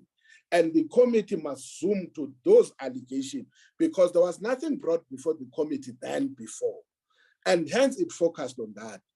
It doesn't mean then for the committee not to agree and some members being of the view, it doesn't mean then we are ignoring civil society. I don't think it is correct. Currently, when it comes to the fuel prices, you will look at how far the committee started consultation with stakeholders and any other people with regards to the prices of fuel hikes. I wouldn't say that committee was not doing what it is supposed to do. So I'm not dismissing what for me is being raised here. But I think when it comes to even to recommendations, I don't want to go to constituency work because my view is that, like you say, Liz was saying, I agree with you physically, and this is what we have said, that especially on the BRRRs, we'll have to do them physically. But we must also understand that we travel to Cape Town almost every week on Mondays. Constituency work is done on weekends. These members, when we take them now, as we are going to be taking them, we are taking them away from their constituency work. But I wouldn't know how do we do assessment of constituency work because we did call it wrong. Yes, we've got the parliamentary constituency offices, but whether we like it or not, they are politically aligned. It means their performance at the end of the day will also be subject to how much the authority of the political party responsible for that constituency office requires itself. So I will agree with yourself, but I'll be honest, I don't want to promise a pie in the sky. The truth of the matter is that the system of parliament makes it very difficult to have vigorous and continuous engagement because members themselves share committees. You don't have a member there may be few where there are members who are permanent in this committee. As we speak, 3 of the committee members here, not 3, 4 committee members here are sitting in the section 194, which deals with the issue of the public protector. It means they are spread. Some of them will serve in other different committees. So I thought I must lay this thing so that in terms of the engagement and trying to improve, most definitely this committee, we wouldn't even have invited you, would have said, this one, they're just saying whatever. We brought you so that let's exchange ideas. Liz, no, at any given moment, she can pick up the phone, Chair, I want to see you. I want to alert you on 1, 2, and 3. That's to me the environment. I always say it is supposed to be courteous, recognize the role of each civil society. So I want us to deal with that kind of an engagement. And I think as members have said, from time to time, we are willing to learn. Let me give it to you, OUTA. Thank you, Chair. Before I give over to Liz and Rachel, maybe they can answer specific questions. I think I like what you said. Sometimes we need to agree to disagree. But what I want to reiterate, and there I agree with you wholeheartedly, it is about making the system better. You know, we can criticize, but that's not going to help. And we can be at each other's throats. It's not going to help. It is to take hands and take this further. So I just want to reiterate a few things and the reason why, you know, we are so, you know, we really respect the opportunity to be here today. Because why are we here? Why are we all here? And that includes this committee is our constitution. And what does our constitution say? And this is the basis for, our report is trying to make it better. So firstly, we do appreciate that, the National Assembly, in terms of Section 48, takes an oath and say that we must swear or affirm faithfulness to the Republic. So we are here because we are because this committee is faithful to the Republic and is obedient to the Constitution. And then also we appreciate and would like to assist, Parliament in terms of their powers, because in terms of Section 55, the National Assembly must provide mechanisms to ensure that all executive organs of state in the national sphere of government are accountable to it. So if we do not have the mechanisms to hold them to account, And it's not about being dictatorial. It's about holding them to account, making sure that they do what they are supposed to do. We need to change the mechanisms. So the same section says to maintain oversight over the exercise of national executive authority, including implementation of legislation and any organ of state. So hopefully, our research in this conversation will assist you in continuing your, your holding national sphere of government to account. And we are thankful because we understand in terms of Section 59 that a National Assembly must facilitate public involvement, conduct its business in an open manner. So I really want to congratulate you in fulfilling that obligation by, for example, we realize we are definitely not the only parties, but are really happy to be here. And then just finally, before I hand over to my colleagues, is that we appreciate that Cabinet Minister and Deputy Ministers, in terms of our Constitution, in terms of Section 96, are also accountable to National Assembly. And that is why we felt that we need to do research, and that's why we attend some committees and try and be of assistance in order to assist you in holding them to account, is to recognize the successes and trying to assist in where there is some where there is falling short. But from me, thank you so much again for the opportunity. Liz, over to you.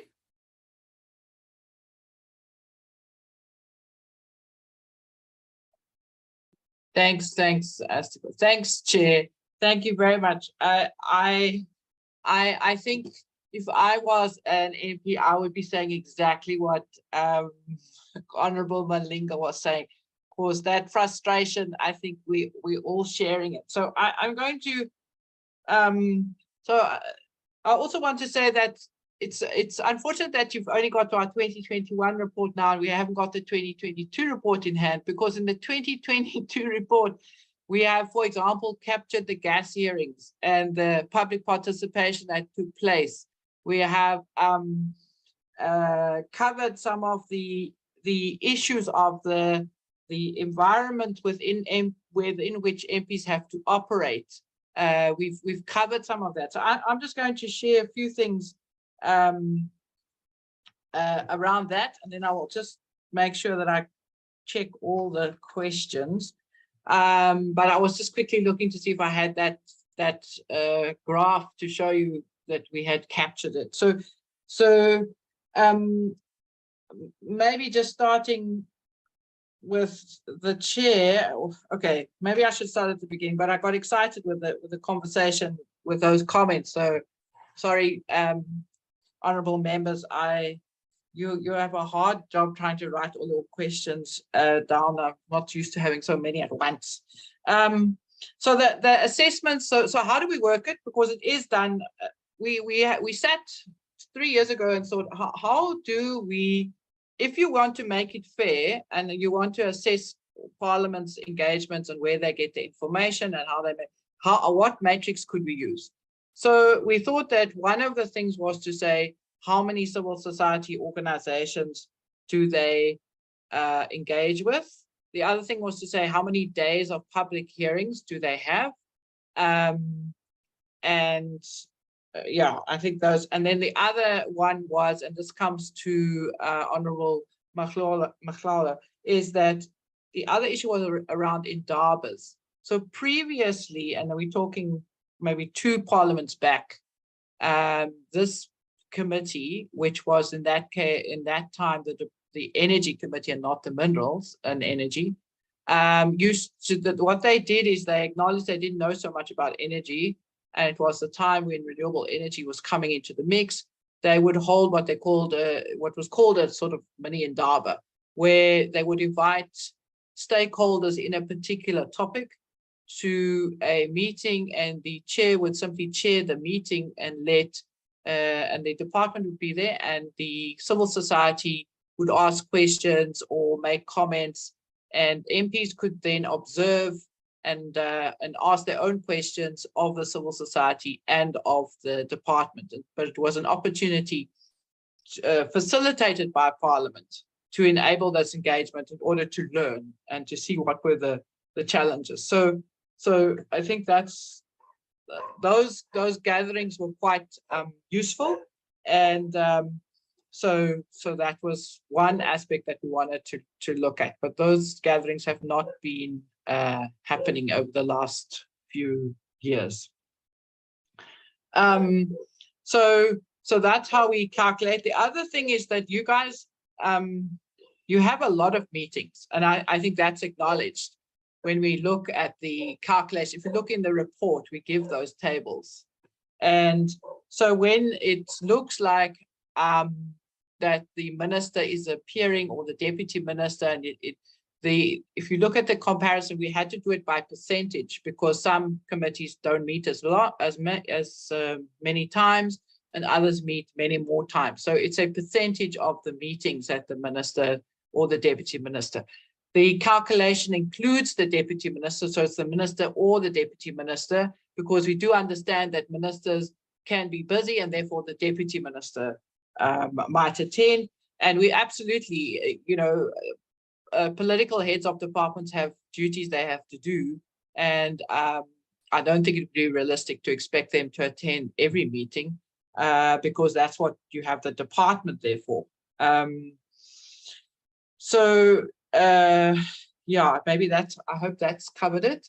The other calculation, which I think is important, Chair, is the sources of information, and it speaks to the researchers, is I remember very many years ago how being with a group of new parliamentarians meeting with another country in the north, where they said every MP has a researcher.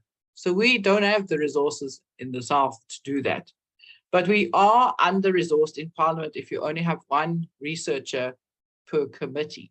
And I do think that this is something we need to look at, because we engage with the research unit, and I can't remember how many researchers there are, but there's a lot of researchers there, just can't remember the number. We asked them, where do you get your information, and how do you put your reports together? And do you publish your reports? And there was a general acknowledgement within the researchers that we met that this should happen. But in fact, there's some blockage somewhere that it doesn't happen. So OUTA itself was pushing that. So the research reports that your researchers put together might be usefully put together by the research unit, but we don't know what they are, and we can't offer comment on them. But what we did do was take the BER reports and look at whether a BER report refers to any other sort of reference than the department. Now, this again may be due to the structure of the report, but in previous parliaments, they used to say, we heard from this organization raised valid points, and they brought it into the observations around BER. And that, I think, was where where we thought it would be a useful recommendation, is obviously as Parliament, you can, and I understand the fraughtness of the administrative process to sort of motivate to go on site visits, but you could invite, and particularly now we have virtual reality, you could invite various stakeholders to give you their analysis of the department's performance ahead of the BER, so that then you can use that information when you're compiling your BER questions and the BER report to augment your research capacity. This is one of the things we were thinking. And I mean, and also to say that doesn't mean you have to take what we say. You can listen and you can, ignore it if you don't. That's your prerogative. but to give people the space to put their issues on the table when there are people out there who are looking specifically at electrification progress, who are looking specifically at some of the other issues, you know, the issues that you are dealing with. So, and yeah, there's lawlessness in the mining sector on the West Coast, Chairperson, as I've said to you, and it's very difficult. People are too scared to speak out, and these are the kinds of issues that we do believe that people should feel comfortable to get hold of the committee, and that the committee would pick it up. I just want to, so the progress, yeah, I don't think that this committee has really protected the department. I mean, I'm just looking, I don't, I think you have been very vocal in raising issues, but that's not the same across all committees. So just to remember that the general part of the report is covering 8 to 10 committees and of the National Assembly, so which is about a third of them. So in terms of the progress, really the recommend, I think this is the frustrations that is if we have to chase something for 3 years and we are still not actually seeing results on the ground, what is it that one can do? So I think you have tried, you have put in timelines, you've asked the reports by the first quarter, and I guess what we are seeing and is that maybe it's a situation where you give Nexa time to get fixed, but how much time? It's like Eskom. How much time do we give Eskom? And at what point do we become frustrated? And you know, they are taking our money the whole time and they're not delivering. So maybe, you know, the intervention needs to be that we need to reduce their budgets and give it to others that are deserving and are delivering. So those for us, I think those are some of the issues. The reports and budgets to the National Assembly. So the reports that you as a committee produce, like the Burr report, my understanding that it is accepted as by the National Assembly and it becomes a report of Parliament, the whole of Parliament. So one assumes, therefore, the budget recommendations, if you made a report on that, that would be a report of Parliament. So there is legislation within the Appropriations and the Division of Revenue Acts that do govern what you can do in terms of the budgets, but I am that's not my expertise. So I would defer to others, but I can certainly provide you with additional information, or we as OUTA can provide you with additional information. Yeah, so I do think that we are maybe as frustrated as you, but we feel that there must be something that can be done in terms of this constant sliding where we are dealing with the same issues over and over again. But I also think that, and maybe this is just progress, but the 2022 report is going to show how you have picked up and followed through on some of the issues, because we have seen that in our analysis. So when you get that report, you will see that.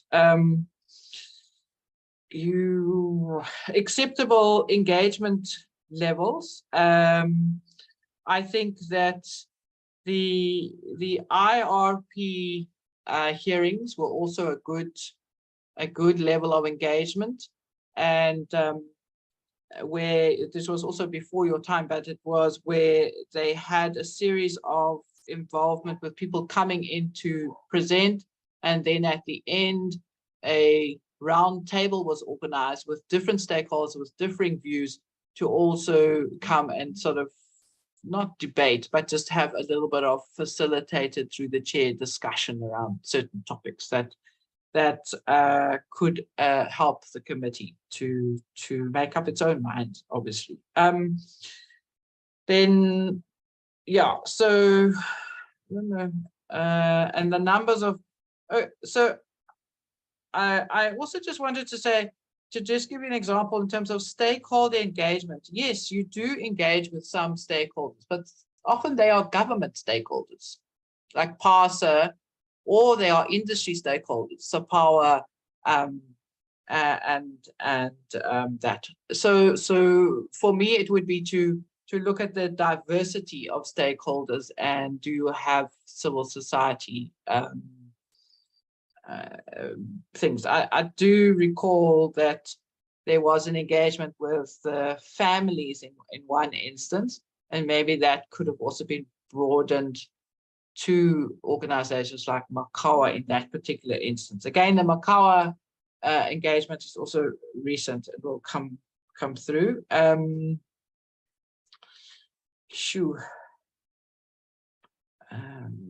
just sorry, Chair. So when we looked into Parliament and we looked at the oversight report, and we looked at we see that Parliament is trying to create, for example, a public participation index, but it seems to be mainly aimed at communication. So we also are engaging them, Parliament admin, around these kinds of issues of how can Parliament get the resources, and how do you measure? Because it's to have a committee that's broadcast on YouTube is communication, but that's not participation, because the people on the other side can't actually participate. They are simply hearing the information. So how does Parliament ensure that these kinds of things happen, and that they measure it correctly? Then so I've covered the research section. Yeah, so I apologize if you feel attacked. And maybe it's a common sense of frustration that you have expressed, is that I think you have had many meetings, and you have asked the hard questions, but then, sometimes no action happens, and then what? And so from our perspective, what we feel would be important is to start looking at the power to have in terms of the budget. Then,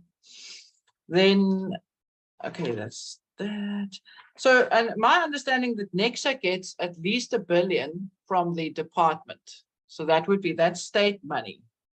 And therefore they should account. So, and I want to say that I'm very pleased that you managed to get them to account. I think it's just on the cusp of our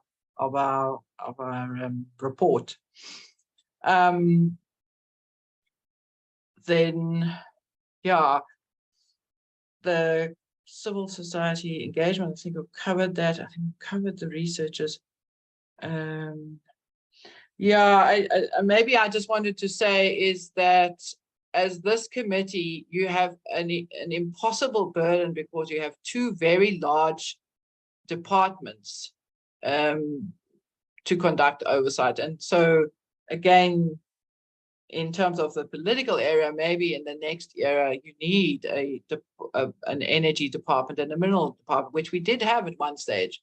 And then they were squished back together the last time. And I do think that that's really makes it very, very difficult to conduct oversight. But I think sorry, so sorry, honourable members, if there's a question I didn't actually answer. If I just want to say about maybe just to clarify the car power, yes, there was a case where there was a meeting to be had on car power, and a letter was written. Then subsequently another letter was written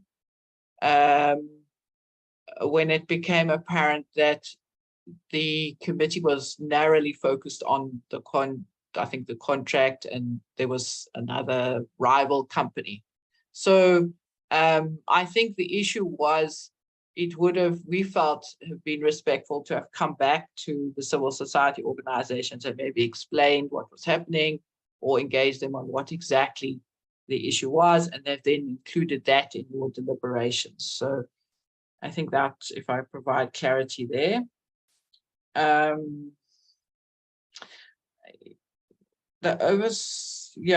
think part of the issue is and maybe this requires additional meetings and engagements, is we often don't know what is happening on the inside, and we can only see what we see on the outside. So and maybe there is space to therefore engage around specific issues to see how civil society and members of parliament, or how you ask us for help, what we can do. But we are continuing these reports, and we will continue to assess. And this is the first year we've really looked at the capacity side of what members of parliament can do from even if the structure is not working to facilitate oversight. If it's dragging, how can MPs, what can they do, and how can they really strengthen their oversight? But I guess if I want to summarize from our perspective, is we think it's getting more information from diverse sources would be good, and holding those kinds of hearings before the boroughs, and also and this is maybe for you as MPs to raise internally, is that as we have engaged with the parliamentary administrations, we think that reports should be publicly available on the websites, so that South Africa can see how the parliament is making decisions and what information they're using and who they're engaging with. And we do want to congratulate you on the gas bill hearings for this year, but as again, it doesn't come into the report that we presented to you, which is the last year's one. Thank you. I'm not sure if I answered everything, but thanks. Thank you. And thank you for the opportunity again. It's really, and I'm very pleased to hear that Borough is going to happen physically.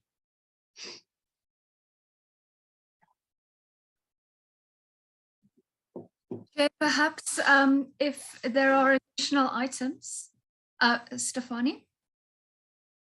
Okay, if I could supplement just some of the items that have received responses in this nature.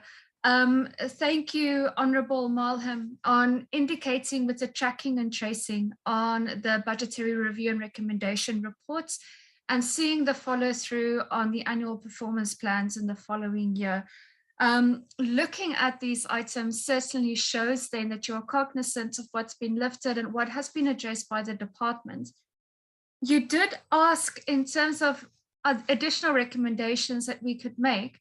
And once again, as indicated by Liz, this oversight review report that we have done looked at a number of committees, of which mineral resources and energy was one. So please bear in mind that this is not only a targeted focus in our comments on all members of parliament, or I mean for the portfolio committee, it's comments in overall.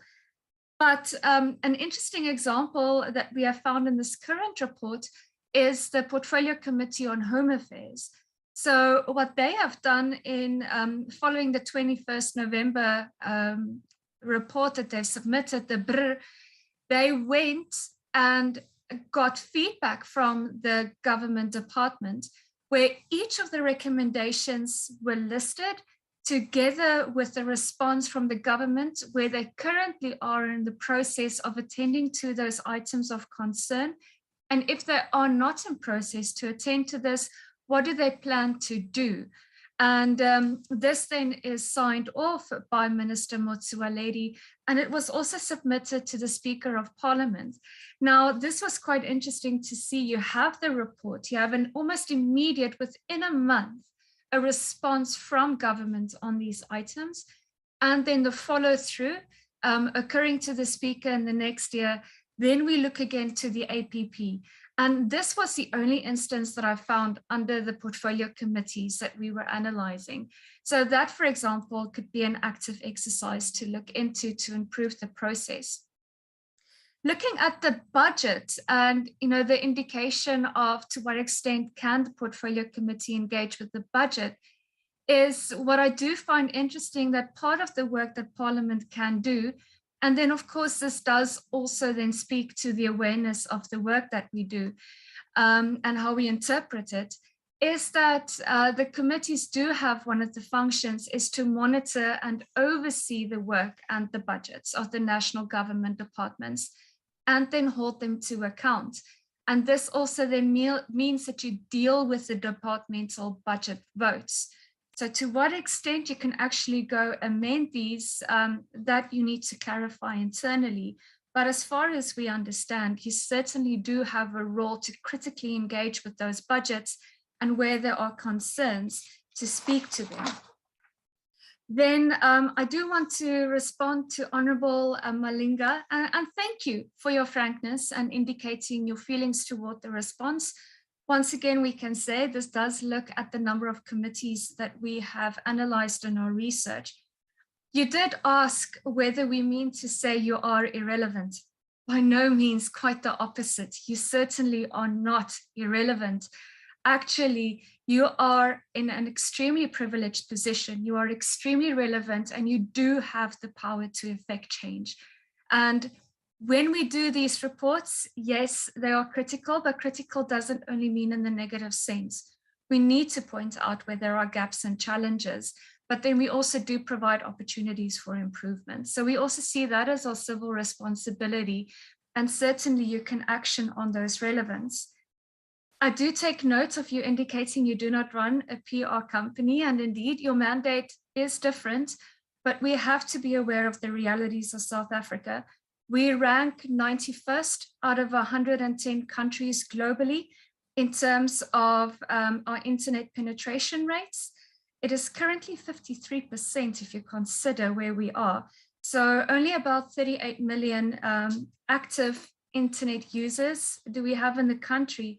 So a large proportion of our citizens do not have access. And we have to be realistic that this increases the digital divide. And if you do have access to internet, it doesn't mean it's access in your home. It is also questionable where you get this access. It's also questionable how good your access is, how often you have the access. And let us compound that with general media and information and digital literacy. So by saying this information is made available online for citizens to search, we need to question the reality of their capabilities to do so, and whether there is an additional responsibility to make sure they can do this. I have, to an extent, also addressed Honourable Madokwe's concern regarding to have recommendations for improvement. Once again, you have the opportunity to monitor, track and trace the recommendations in the BRR reports, and then see how it's reflected in the APPs. You also asked in terms of public participation, how can this be improved? And I'm wondering to what extent can you consider or encourage a development of a working group? I don't know if there's already something like that in place. I'm sure there are many working groups available within the civil society, non-government organization, NPO sphere, together with other government entities. But perhaps if this is something to be established or that you want to form part of, maybe it can become one of the shared responsibilities of the PC or one of the members to, let's say, observe these type of working group meetings. So similarly, how you invited us to engage in your meeting, one of you might engage in those working group meetings. So that could be something for considerations. And I also have taken note of Honourable Mokhlaule on your indication on we need to consider that, you know, having these meetings or not having meetings, agreeing or disagreeing. No, if you disagree, doesn't mean we scratch it out as public participation. You've rightly indicated, Honourable Chairperson, that this is dialogue, and dialogue is between multiple parties. Where we do find disagreements, that is normally where we find change and growth. So indeed, we can support positive efforts and endeavors, but we're also looking at growth, particularly with our eyes on our next elections.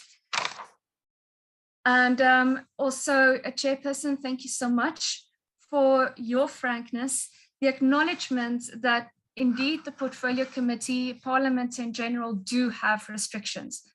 We do take note of being under-resourced in terms of content advisors and researchers. If this is something that could be amended or worked on, it would certainly add value, because I mean, research does form a foundation going forward, and it does inform your decision-making as well.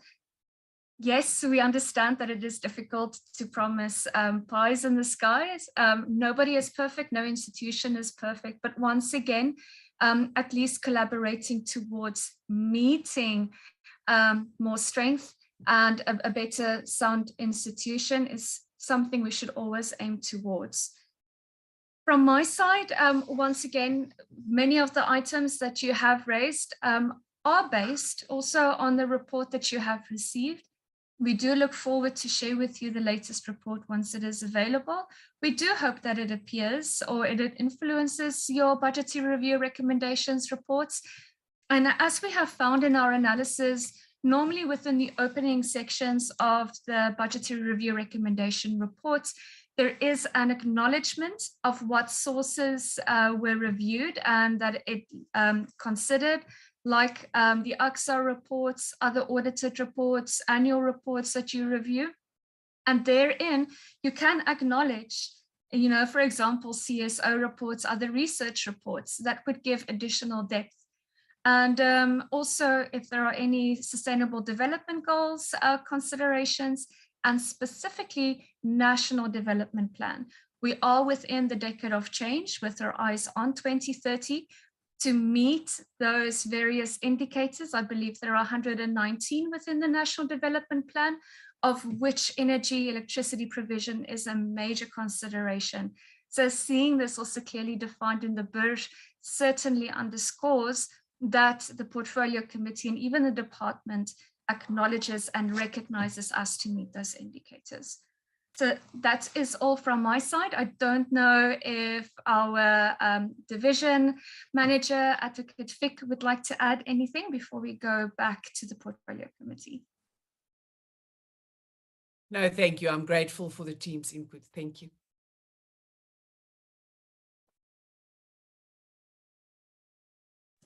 Okay, thank you very much. I'm not sure that there are some members who want to, but I think there is a common understanding. But if there is a member who feel that, my take is feel free, OUTA. We are here. I always say the fact that you are elected into being a member of parliament does not mean that you possess natural wisdom. You are better than someone. We all learn. And any individual who is not prepared to engage is prone to ignorance. We are one of the. I've served in committees for 5 years. I would say when we started, I would have thought that your report would say it was more like a chaos environment. But I think from time to time, we realize that we need each other. I may not like some members of this committee, but the truth of the matter is that they're here because they were elected through their own parties. So we have adopted a strategy that says, any member who raises an issue, let's discuss it. And if it makes sense, take it regardless which party that person comes from. It's immaterial. I can tell you now, we are going to be doing oversight on the issue of illegal mining. Some of the recommended areas were not from one party. We then said, no, if this makes sense, let's attend to it. Because at the end of the day, our people must not suffer and be prejudiced just by virtue of our own political privileges that we are these ones and this one. I would say this even when we do things, some they will tell you, Chair, where did you get that mandate, that position? Because we have not discussed as a committee. And that's how accountability is. Make members feel free. That's the starting point to express their views. But like I said, even in other civil society organizations, we must never see civil society as opponents. But also they must not see us as members of parliament as antagonistic. Yes, we come from different political backgrounds, but also committees of parliament, they don't perform in the same way. I would assure you that one. So when we work with civil society, we see them giving us complementary work. One of the things, even with others, I won't mention them, I've said, feel free. Like Liz sits almost in every meeting, and she has become part of, I don't want to say part of the furniture of parliament, but she has become part of us. She knows what to share. She can talk to anyone aside. Look, this is what I think has to be done. What I always advise from a civil society and the nature in which our parliament is organized, feel free. If I'm making an example, it doesn't mean we're comparing. Making an example. If we are going to deal, let's say for argument's sake, with the BRRRs, there is nothing wrong because in the procedures of parliament, nothing says then do this before that. There's nothing wrong to write to the committee and say, yes, we know you'll be dealing with the BRRRs. Please note 1, 2, and 3. This is our view, our input. It then helps to empower. Usually before every committee meeting, from the research unit, we get guidance. Like for instance, like you say, that's what we do. When we are going to go to the BRRRs, we'll get what we call a briefing document that the committee had agreed on this. These are the recommendations it has made. The department has failed to comply or to do anything 1, 2, 3. It then helps members that when they engage with the department, at least they have got a background briefing from the research unit and the content advisors.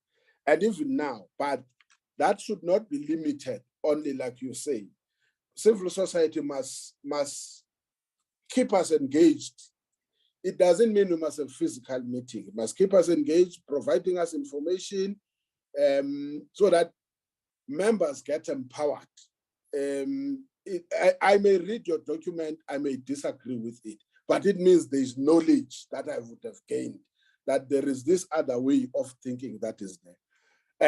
In the absence of anything, I'm not sure, OUTA, then whether you want to make your final comments, closing remarks, and then we then have to finish with the item. Let me give it any of you who is leading. I just want to, I think, just on behalf of the team, and Liz can also just address you again, is to say thank you. Thank you for the opportunity, and thank you for that we can have this. I agree with you, Honourable Chair, is that we agree to disagree, but that is part of the democracies, that we can talk, and if there is, if there's something we can learn from this, that's what we should do. If you if the day you stop learning, I think you should go and retire and sit somewhere. And then even then, I think there's retired people that will disagree. You learn each and every day.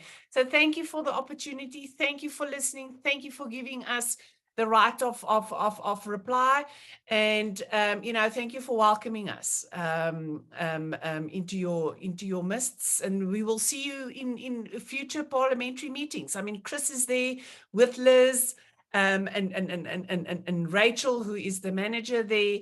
So this will definitely not be the last opportunity. So thank you so much.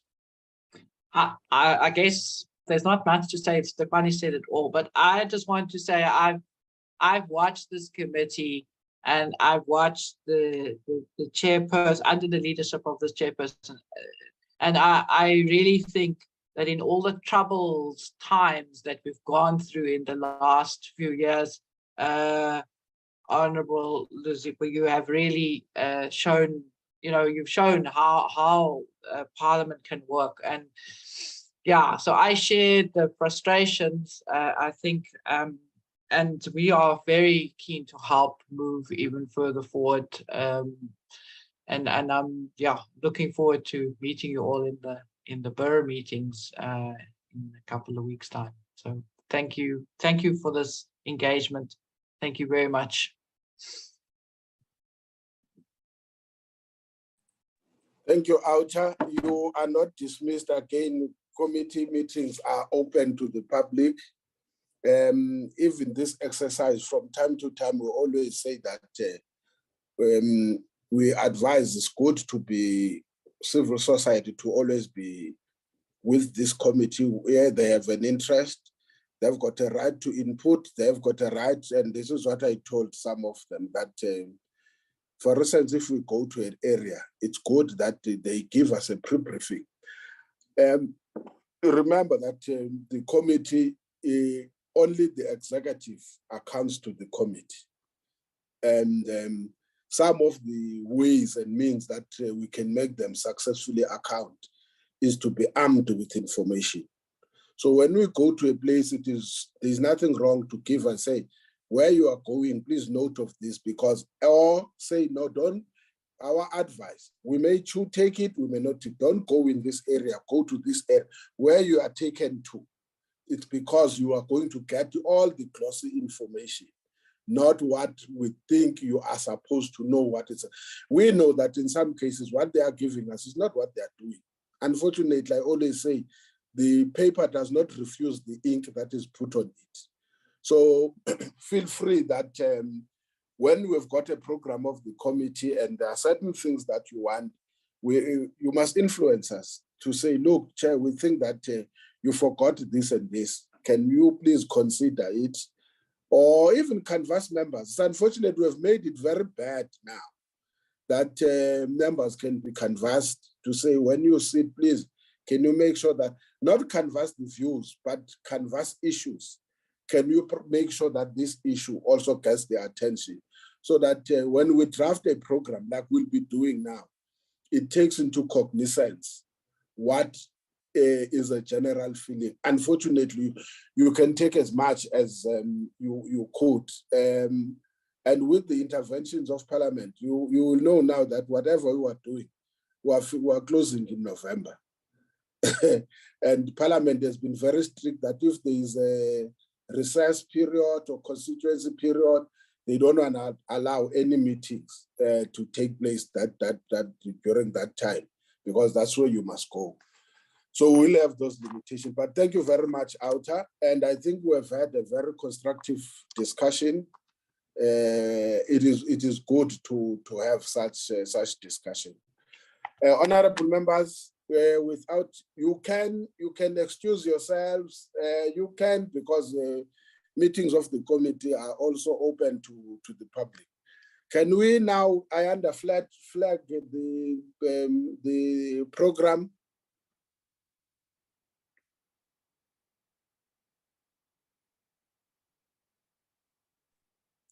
Yes, go up. We don't see. We see the part. Wait to Okay. go down.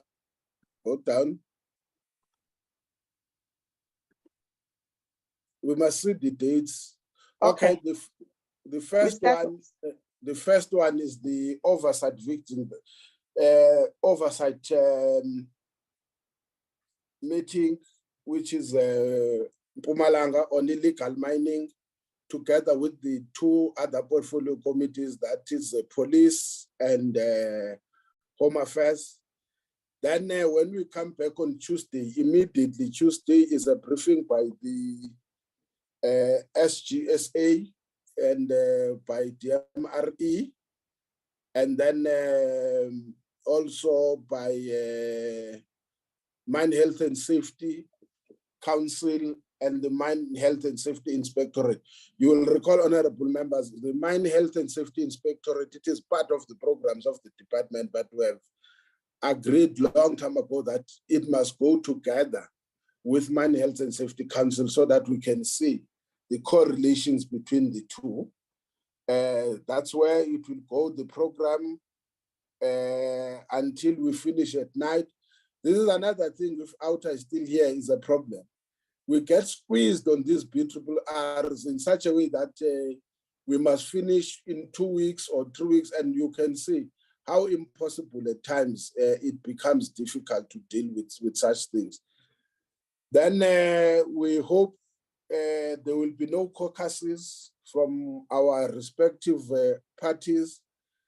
If that is the case, it means that meeting may take place after the House sitting, where we will get reports from Sanedi, NNR, and RWADI, and CGS. Then followed by NACSA and SEF. Then 15-16, it will be the oversight visit in Northwest, Rustenburg, and Klerksdorp. But we start in Klerksdorp. Members will be briefed as time goes on by the preparations arrangement, again with the 2 other portfolio committees, police and home affairs. 18, we are dealing with the tabling of the first draft of the BRRRs, but also will deal with the draft of the oversight visit in Quebec, which was in April. Thursday, again, we hope, in the absence of a report, we will, of a caucus, we will do the adoption of the BRRR and the adoption of the oversight visit in Quebec. Then Friday, we hope we'll have a joint oversight visit with the PC. You will recall that's what we agreed with the PC on public enterprises to Quebec.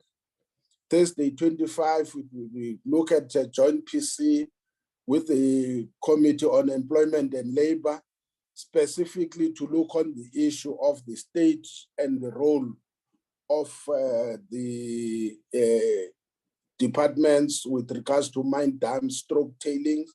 We'll also request a briefing by Water and Sanitation with regards to the issue of the water use license, specifically with specific reference to Jagersfontein. But we said we will also have to invite the portfolio committee on water and sanitation with regards to that. Then there'll be a briefing by the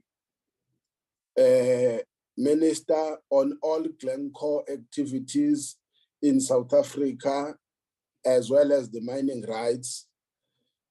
That is on the 28th. On the 1st of November, we look at a joint PC of employment and labor and water and sanitation. Will be a briefing by Mintech and Council for Geoscience on the status and challenges of mine dams, stroke tailings. Then we look at the issue of joint oversight on a Friday 4th with the PC on public enterprise on the status of some of the power plants. Then November 8th, we will get a briefing from the department on the state of mining rehabilitation fund, as well as a briefing on the investigations relating to the 3 regions, which is Limpopo, Mpumalanga, and Northwest.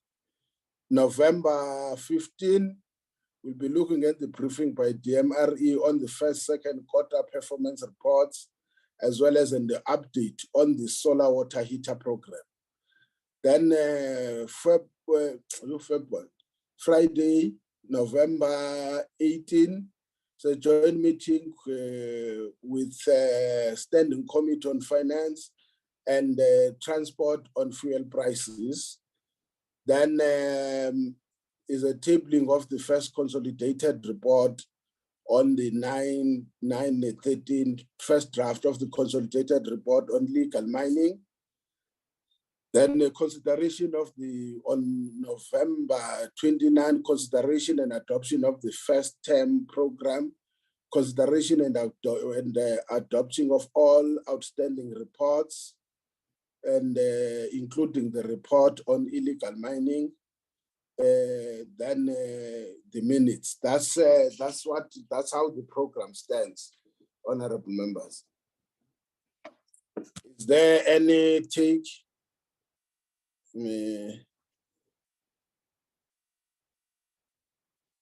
Is there anything? I see the hand of Honorable Mylem and then Honorable Lorima.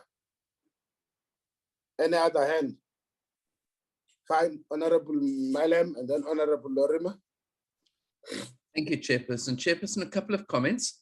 The first is we've had a couple of joint committee meetings with public enterprises, and every single one of those has ended with questions being asked by members of this committee and then not being answered, where the answers have been postponed to the next meeting or promised in writing or whatever. And I understand the concern of an organization like OUTA that we are not effectively doing oversight if we are not getting the answers that we ask in those meetings. So I really want to raise a flag and say that it's all very well to have these joint committee meetings, but the rushed nature of them doesn't allow us to probe or get insight or get the answers that we're looking for if we put pertinent questions on the table and they're not answered. So I want to bring that to your attention. The second issue that I want to draw to your attention, Chair, is that there is absolutely nothing in this program addressing the upstream petroleum development bill. And it is a priority bill. It's something that we've been talking about for a while, but I see absolutely nothing in this program to deal with that.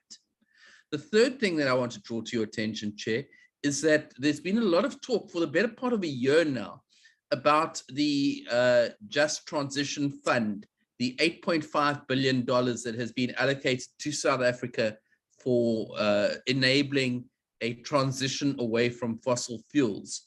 And I really believe it's something that we as a portfolio committee need to be briefed on. We need a status report of what the current plans are, what is foreseen, and what progress has been made to date.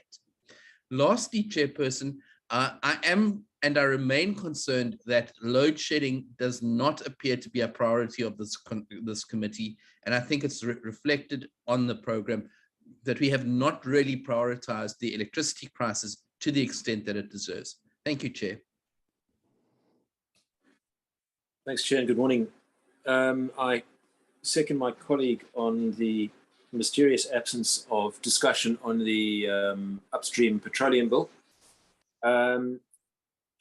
There are two big issues in mining at the moment. One is illegal mining, which we seem to be covering comprehensively, so that's good. The other one, though, is the mining cadastral system and the state of the backlog in mining. And I was wondering whether we could perhaps fit into the program somewhere a briefing by the department on the status as regards progress towards a new cadastral system and the backlog in mining. Thank you.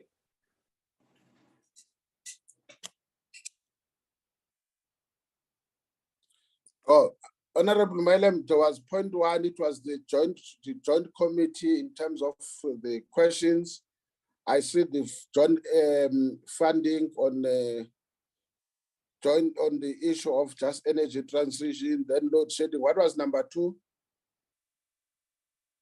Chairperson, the upstream petroleum development bill, the oh, yes. energy transition, and then load shedding. Load.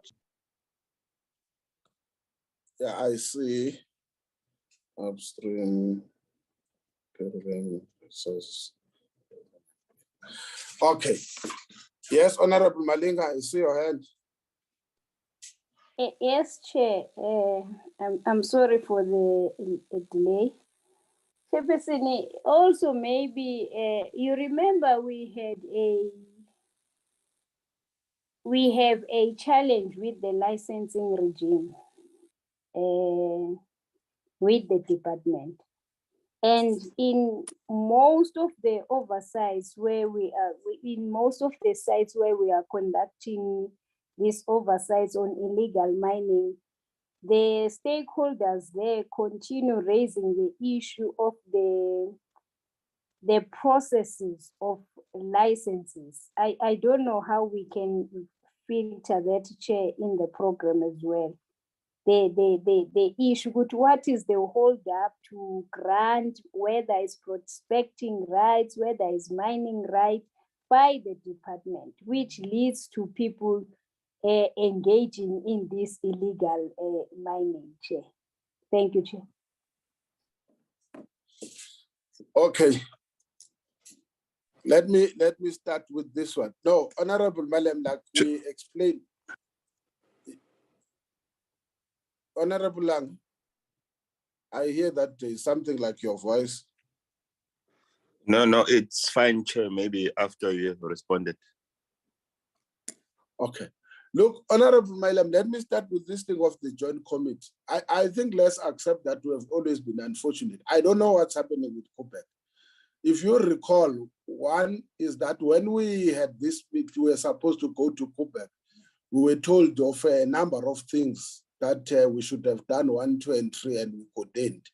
We went on the 2nd, then with a properly planned meeting. Unfortunately, we were delayed in terms of the tour and other things when members had to rush for flights at the same time. And we couldn't do justice. Subsequently, we convened the meeting. Again, during that time, it happened that whilst we were starting to the meeting, there was a meeting scheduled. We had to cut the meeting short.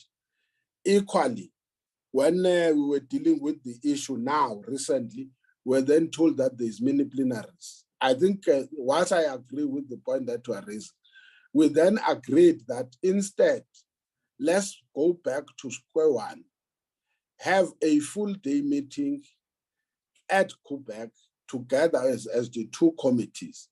Instead now of dealing with the issue that was only related to Quebec, let's deal with all the issues that relate to the challenges faced by ESCOM, and then be able, we said we'll combine the two because there was an instruction from the Speaker's office. I would then appeal and say, let's then allow that meeting that we agreed. When is the date? There is a Friday that we set aside for a visit together, which will take also the issue that relates to what the committee is sitting with. The Speaker had written that these two committees must deal with the issue of load shedding.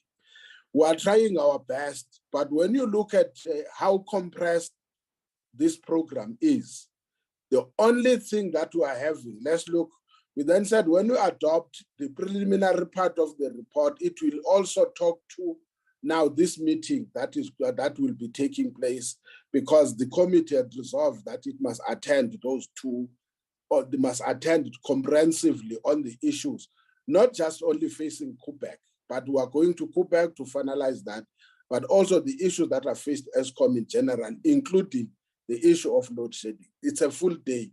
We even said if we have to finish at 9, so be it at night, as long as we would have dealt with this thing. But when you look in terms of that process, it is one of the first things after the BRRRs. Unfortunately, there's nothing we can do now. We are confined to the BRRRs. I think we will try and check and invite the minister to come and brief us on the Just Energy Transition funding. I don't know how much, if I listened properly from, was it the GCO of ESCOM? They were talking about that they even themselves are not privy to that information because it is handled at the level of the presidency. But I don't think it's something that we will check and say that maybe by the time, I want to put it like that, that maybe by the time we go and having that full day meeting at Quebec, it should also include that briefing on the Just Energy Transition funding. So I'm saying the load shedding, those two, we will deal with them effectively on the 21st. I understand the point where you are coming, that questions have not been raised. That is why we ended up setting a full day to deal with that issue. Honorable Lorima, I'll come to the Upstream Petroleum Resource Development Bill. Honorable Lorima, the cadastral system. I thought when we said we're inviting the department, maybe let's put it crispy, as you say. Beside the issue of briefing us on remember the investigation that took place on the 3 provinces. It was precisely about the backlog. and why there was such backlog. Maybe then let's talk to the point that you are raising, including what we talked about with regards to the licensing, with regards to Glencore. But let's put it crisply that the department must also, in the issue of the report on the investigation conducted, they must also give us a status, give a status update with regards to the new cadastral system. I agree, I don't think it's a problem. I think it will also address the point that Honorable Mandinga was raising with regards to that, in terms of some interventions that this system can do. Let me leave my own what do you call it? I don't want to say suspicions, conspiracy theories, but I think you are correct. Let's see what will happen. Honorable Mailam, with regards to the upstream resources, the upstream resource development bill, we thought that we will bring the bill at any given moment during the last quarter. Whether we start, yes, the agency that you talk about, it's agreed. Maybe we should just have an NB on the upstream petroleum resource development bill, because we said the staff, when they come back, they must do proper work in terms of looking at areas as far as public hearings are concerned. One of the things that we have been confronted with is that instead of dealing with the public hearings, we get people who come and make complaints about how the preparations were done and so forth. So like we did before, when we table it, we'll even table areas where we think that we must go for public hearing. Some of those areas may be the same, some of may not be the same, but what we, as a guide to them, was that look at areas that we have not been there before. For one reason, Parliament must try everything possible to spread Parliament as much as possible, including, as a principle, we said, at least in many of the provinces where you are going, at least let's target about 3 districts. That is, so we're still working. That one, legislation is always, by Parliament's instruction, must be granted priority in everything we do. So maybe we should have put it there that in between there will be legislation interventions. We also have to take into consideration the availability of members with regards to that program and the intense program that will be coming from weekends. We will be having Fridays doing oversight, like we now say with regards to Koeberg. Then there is other plants that we said we'll need to visit to look at their state. So we will try and find a way to also say, here is the program with regards to the upstream petroleum resources development bill. I'm not sure whether I tried to cover some of the members, but nothing is left outside. We are trying to club most of these things together. Is there any other matter? Babulanga, you said maybe you'll come after me. Covered, Chair. Thank you. Okay. So Nisha, are we together? Yes, we are, Chair. Okay. On that note, honorable members, is there any other matter, Ayanda? Yes, Chair, can we get a mover and seconder for the program, Chair? Oh, yes. Yes, Can we get a Bablang, is it your voice? Volma Rans, Chair, I was going to ask for whether are we moving for adoption for that when Ayanda came in, but as already on the platform, I move for the adoption of that program, Chair. Okay, is there any seconder?